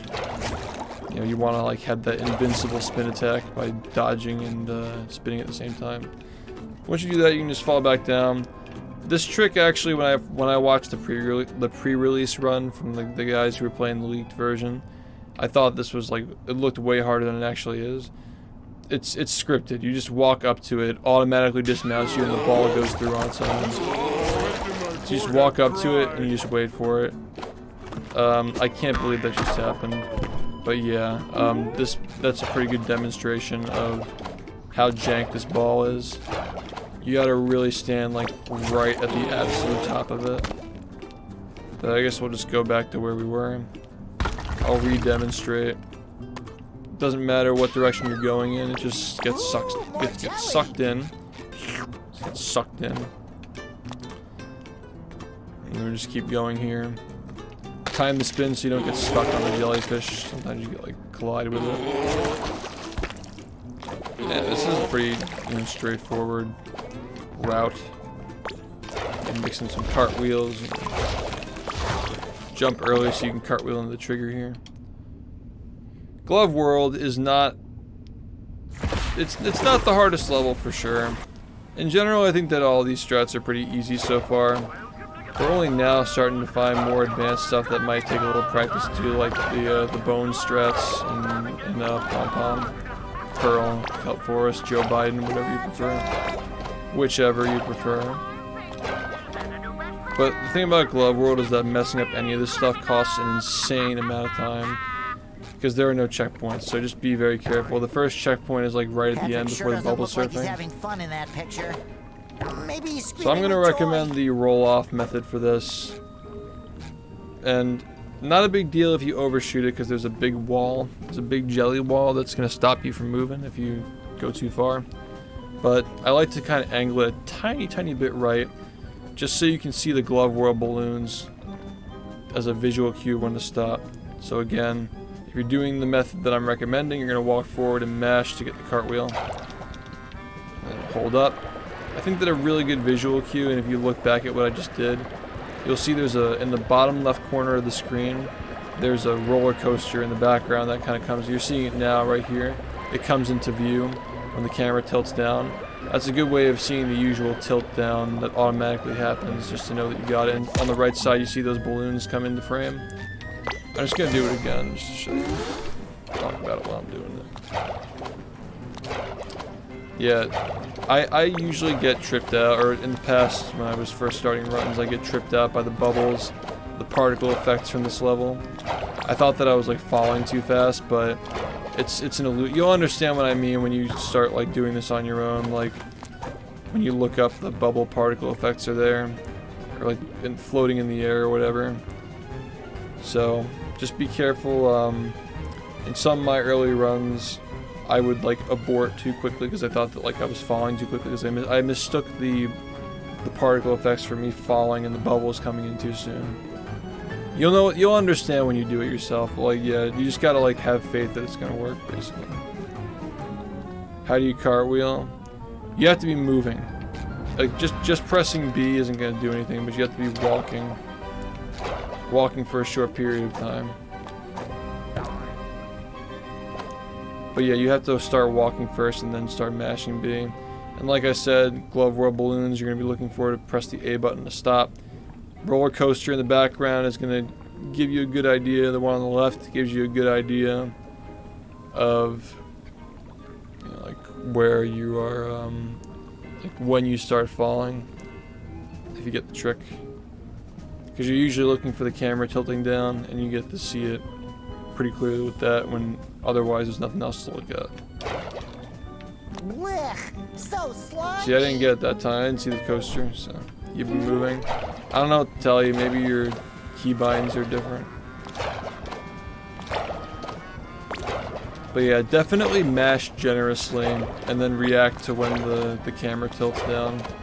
Because that time I didn't mash enough. It's really, really easy to do if you just mash it. The Krusty Krab pizza is the pizza for you and me.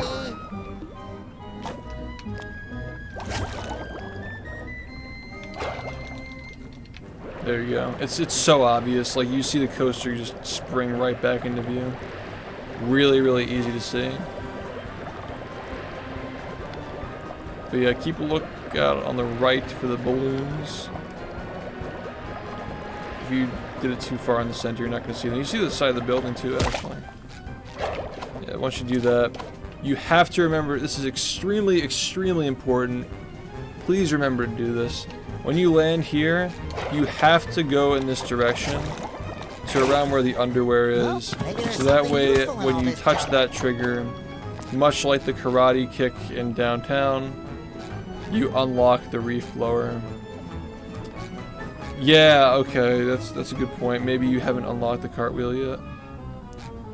Yeah, you have to unlock this reef blower, because if you don't unlock it, you're basically screwed, because you're gonna end up in the glovey fight without the reef blower, and then like you have to like float all the way back here to get it, which is like, yeah, not ideal. Self-explanatory platforming. Standing on top of this building is a good way of doing this, but you can also do it from here as well.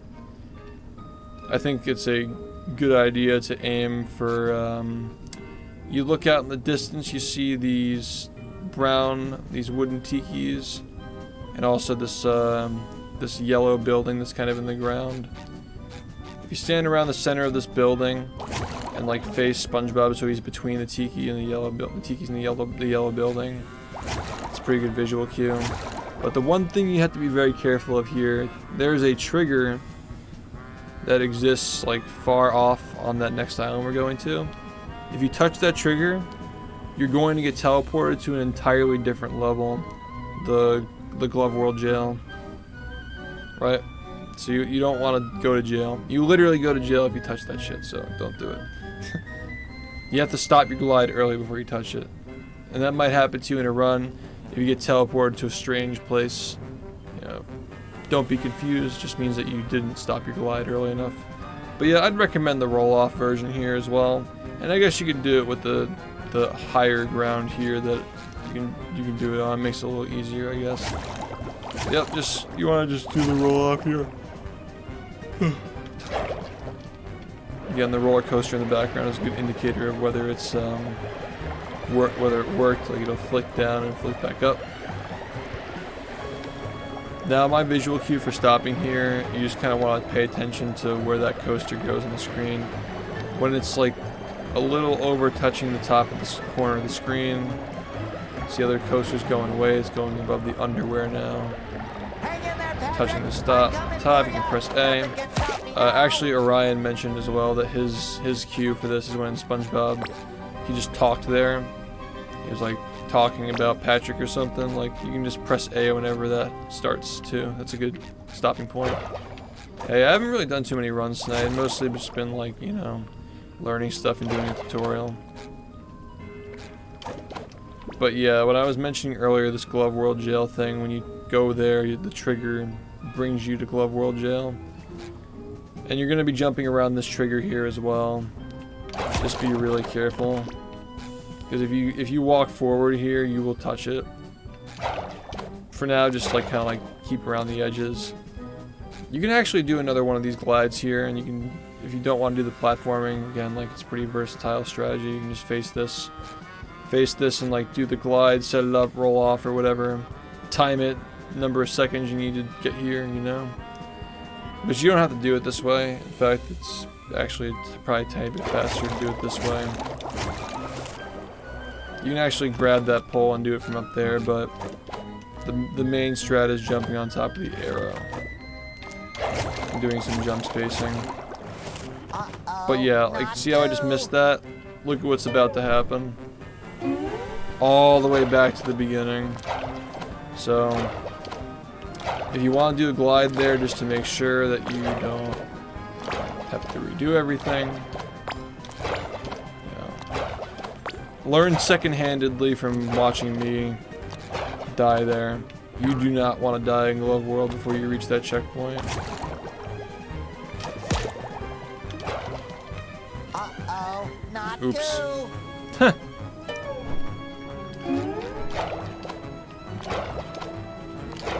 The cartwheel gets unlocked after the fight with the fodders with Plankton and Karen.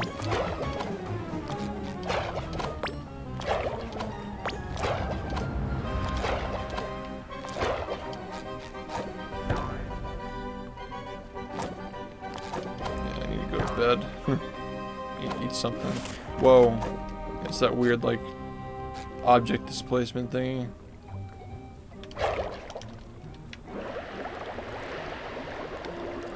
Yeah, man, no, Glove World is the run killer for a lot of people because you mess one thing up and you lose minutes. You straight up lose minutes.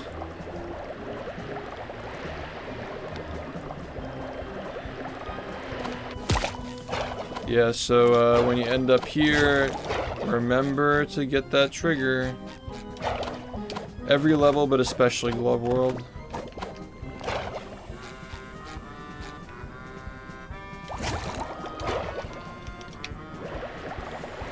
Yeah, that roller coaster is a really good indicator of whether it worked for you or not. And of course, like when to stop.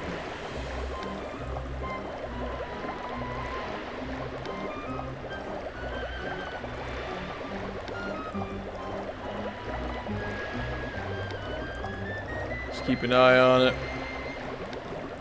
It touches the top of the screen. And that was still overshooting a little bit too.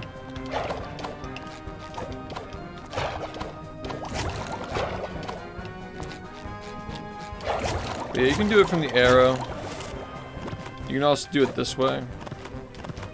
It's like jump from that top of the pole to the one out there.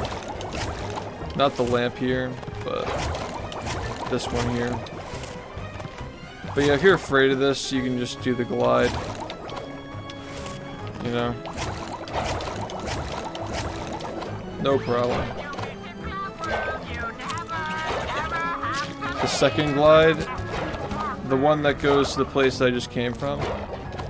Yeah, do the roll-off strat, man. The roll-off strat's really good because it puts you lower and farther away from the camera. Wow, that was sus. Not do. The good news is that if you somehow manage to mess that up, there's a checkpoint here.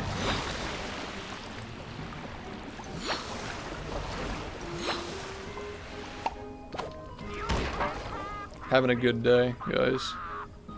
Having a very good day. I swear this cycle is just, it's weird, like when you're used to doing it in runs, the cycle is like different. Like, I'm thinking I can get away with stuff. Now I'm just like actually embarrassing myself. But to be fair, these things are kind of hard to tell like where they are, like the perspective is really weird. See, I guess like a good tip would be like turn the camera down. Yeah, cool. I want to go to bed.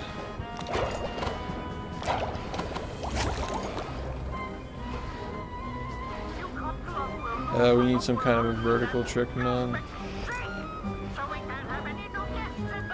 But yeah, like you see how bad I am at this game. Like anybody can do this stuff. It's like it's easy, easy game to get into right now. You should do it. Just do it. That balloon kick is really weird, by the way. Just like be careful, because you might fall.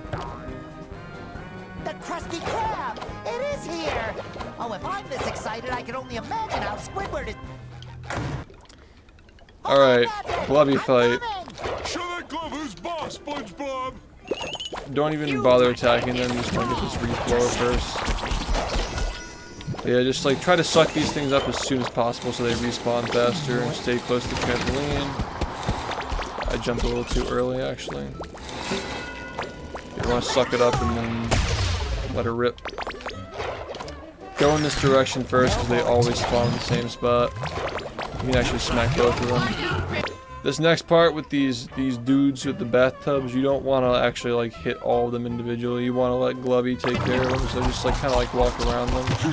If they're trudging through the sludge, they'll just keep taking damage. And maybe while that's happening, you can like work on some of the other guys. I also just died. I guess you get to see it again without me like explaining it.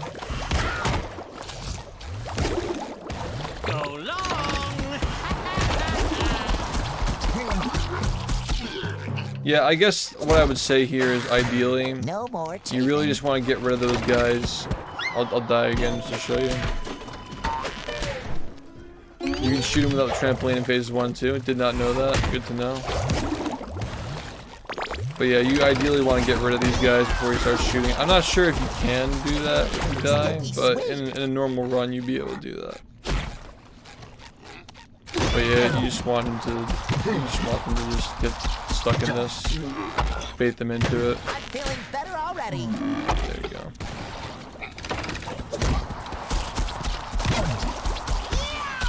Just let them walk into it. Easy. And yeah, there are a couple ways you can do this. I think that you can actually grab the sledge, right? That's actually a kill trigger. Wow. Is it more to the left? I'd never actually tried this before, I just wanted to make sure I included it.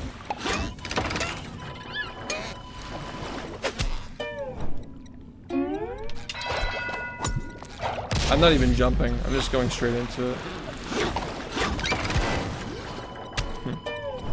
Well, I guess I'll look at that some other time, but the point is there are a bunch of ways of getting up. You can even like go on this thing, actually.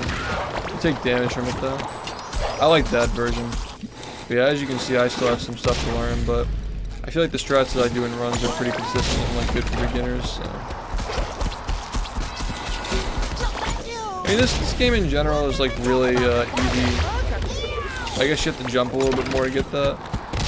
This game is really, really easy to pick up and learn. Better already.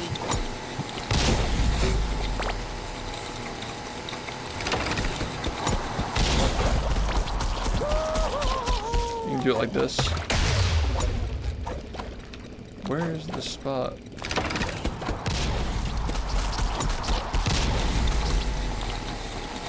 I saw it. I actually did see it.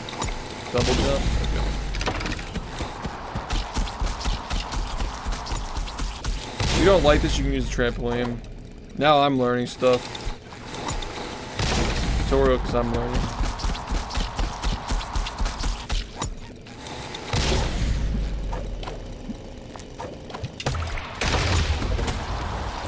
That was sus. Alright. This part, some people tend to struggle with this one, actually. But I think that the easiest way to, like, time it is just watching the cycle.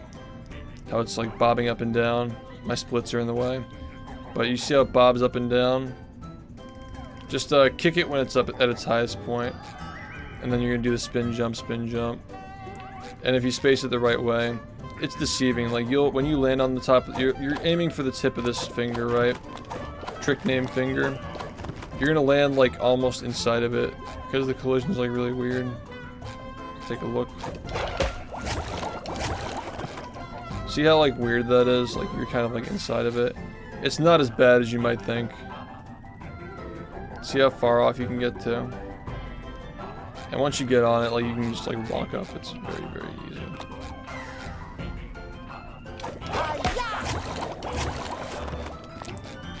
Yeah.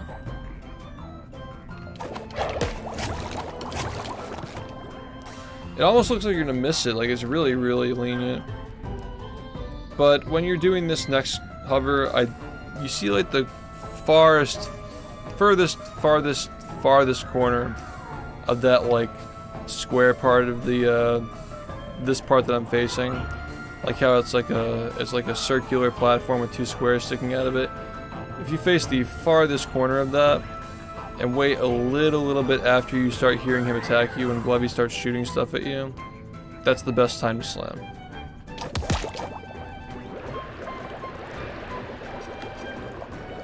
So listen. Good. Yeah, so you want to wait like a little bit longer than like if you slam immediately when he starts attacking, it's not long enough. You don't want to just like get a feel for it. Just wait for him to fire a few shots, I guess, maybe one or two more than that. But yeah, when you get him to throw the glove merchandise, make sure it's on the center platform with this Reef blower. And like you can like do some cheese where you like dance around the center platform and like this, but you don't have to. It's just better to like stay on the front so you can like hit him faster. But yeah, all it takes is 2 and you're done. That's Glove World, and I will teach basic strats here for the trash, but I will show you something else. The first thing you want to do when you get here is just like get these two on top of the moving platform. Just get them both up there. And again, that's the same concept. Who would leave all this trash around here? Is there anything that shouldn't be recycled? Old jokes. I'm actually gonna redo this just so you can see it in full motion.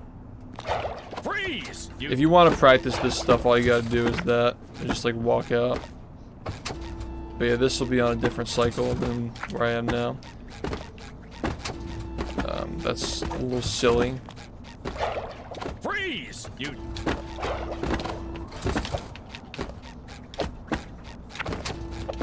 It's weird to get it just right, like with the way that it's supposed to be when you load in. Freeze! You. So I guess like take it with a small grain of salt, you know what I mean? If you want to practice it. But yeah, you should be able to get these two first. And get the far box. Throw it in. Should be able to get this. And then jump up and, yeah, that's what you're supposed to do. I'm a noob. Just want to help my viewers. But yeah, once you have these done, you just gotta take care of these two.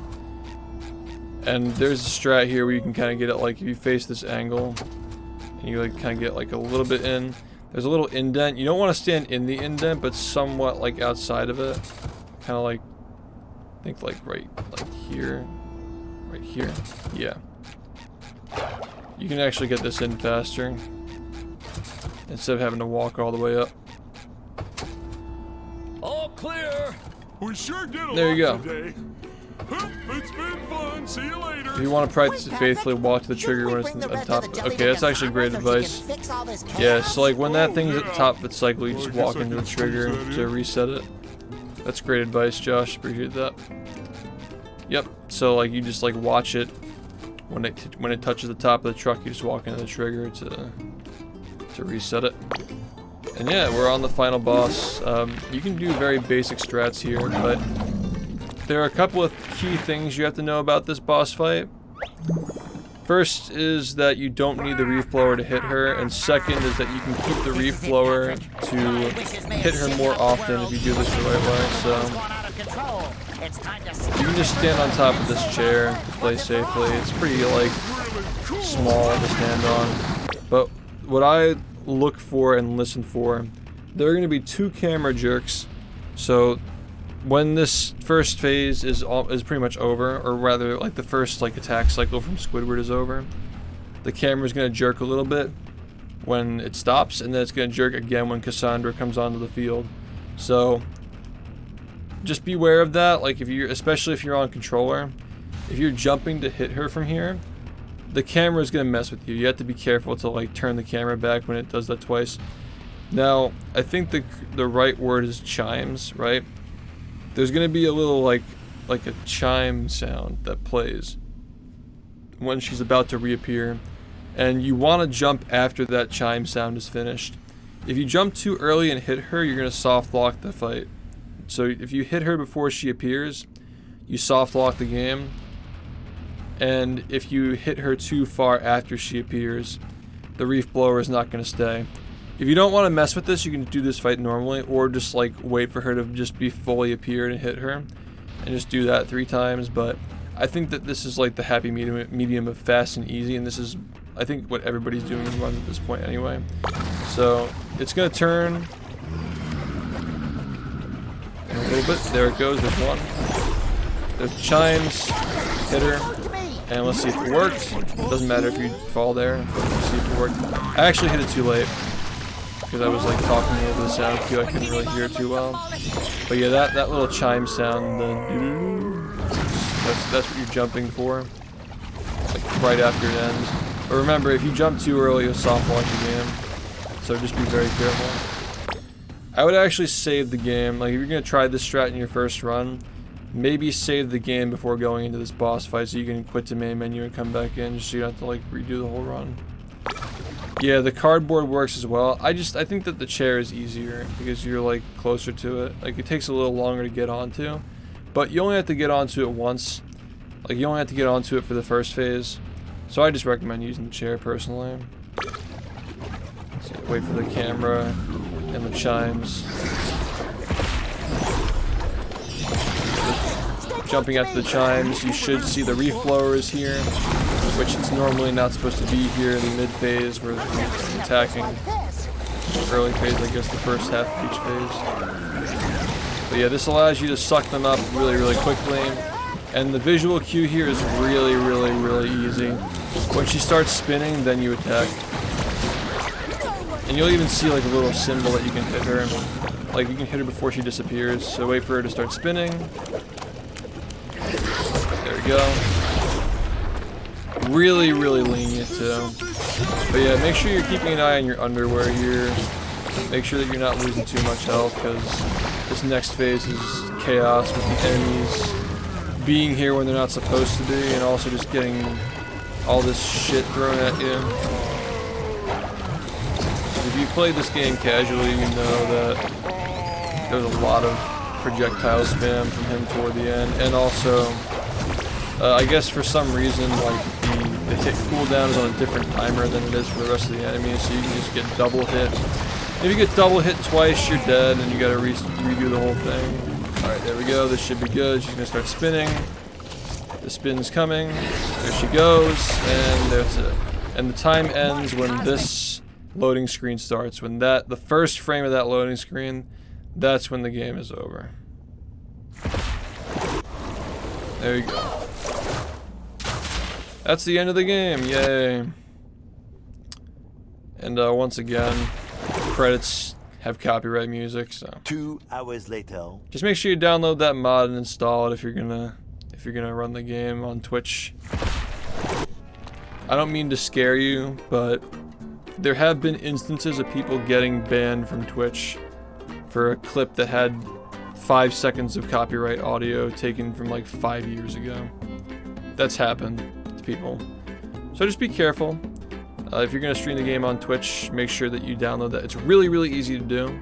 All you have to do is just go to the leaderboards, download the pack file. There's an installation guide.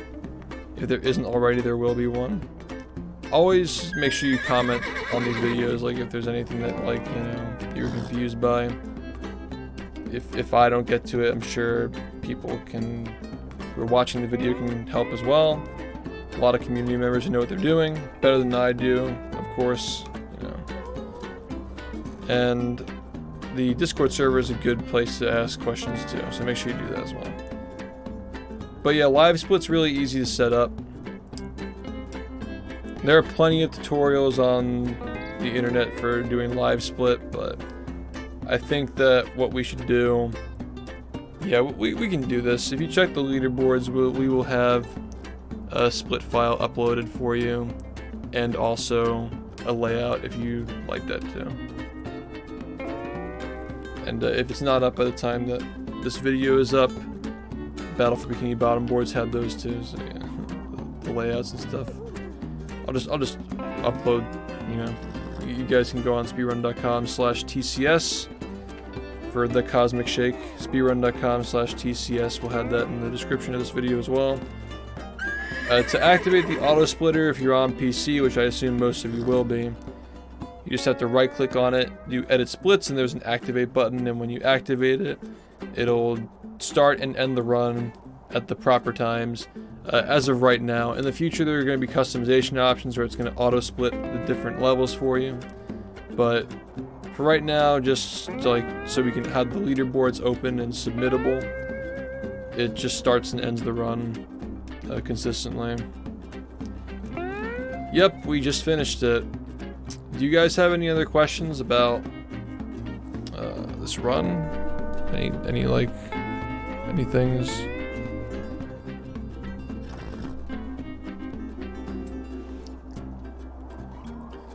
Movement stuff.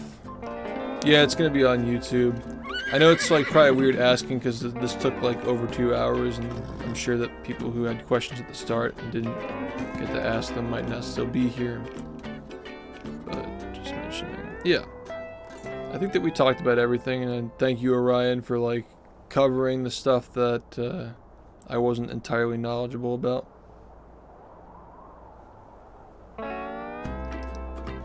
I'll probably just like do the same thing where I walk through the whole game and talk about it, just to make it convenient for everybody. My explanations will probably get better as the time goes on as well. Yeah, well, if they're not, I can always just make like smaller ones. I mean, I kind of like, this is like kind of like the beginning of the game, so I'm like happy to like upload a bunch of like, you know, I guess like unprofessional podcast type videos. I'm just talking about the game, divulging knowledge, I guess. Don't know what else to say. Yeah, just make sure you join the community and keep up with it. Good time to get into the game. Very, very easy game to get into. We're only now just starting to find more difficult strats. If you liked Rehydrated as a speedrun, you'll love this. If you struggle to learn Battle for Bikini Bottom, you will not struggle with this. I'm sure of it.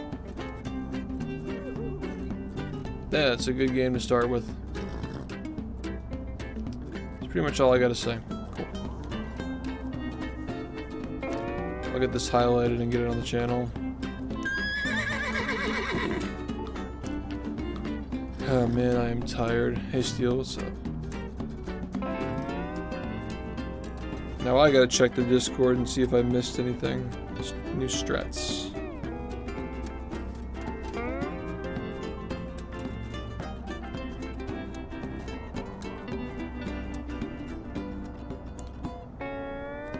Bard roll optimization. Let's see this.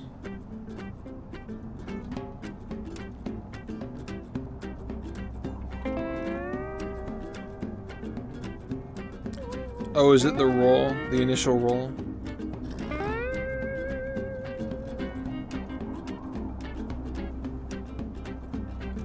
That's nice. I like that.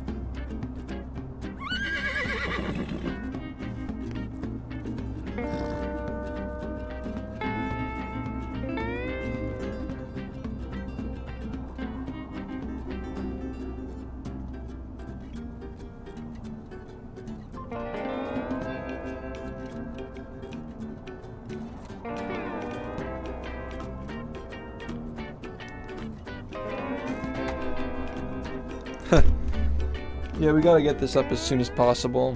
It'll be up in the afternoon today.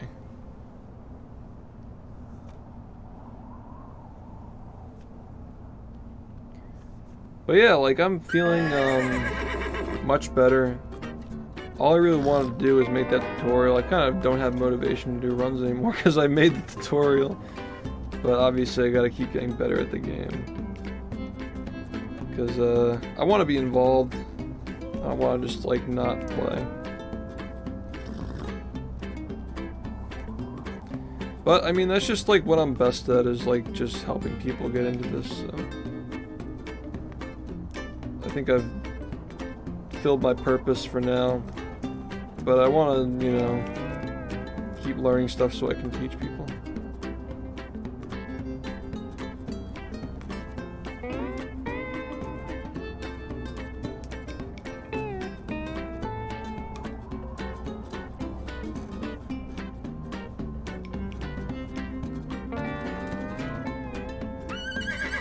Yeah, rehydrated fucking sucks. It's fucking... Yay, SpongeBob.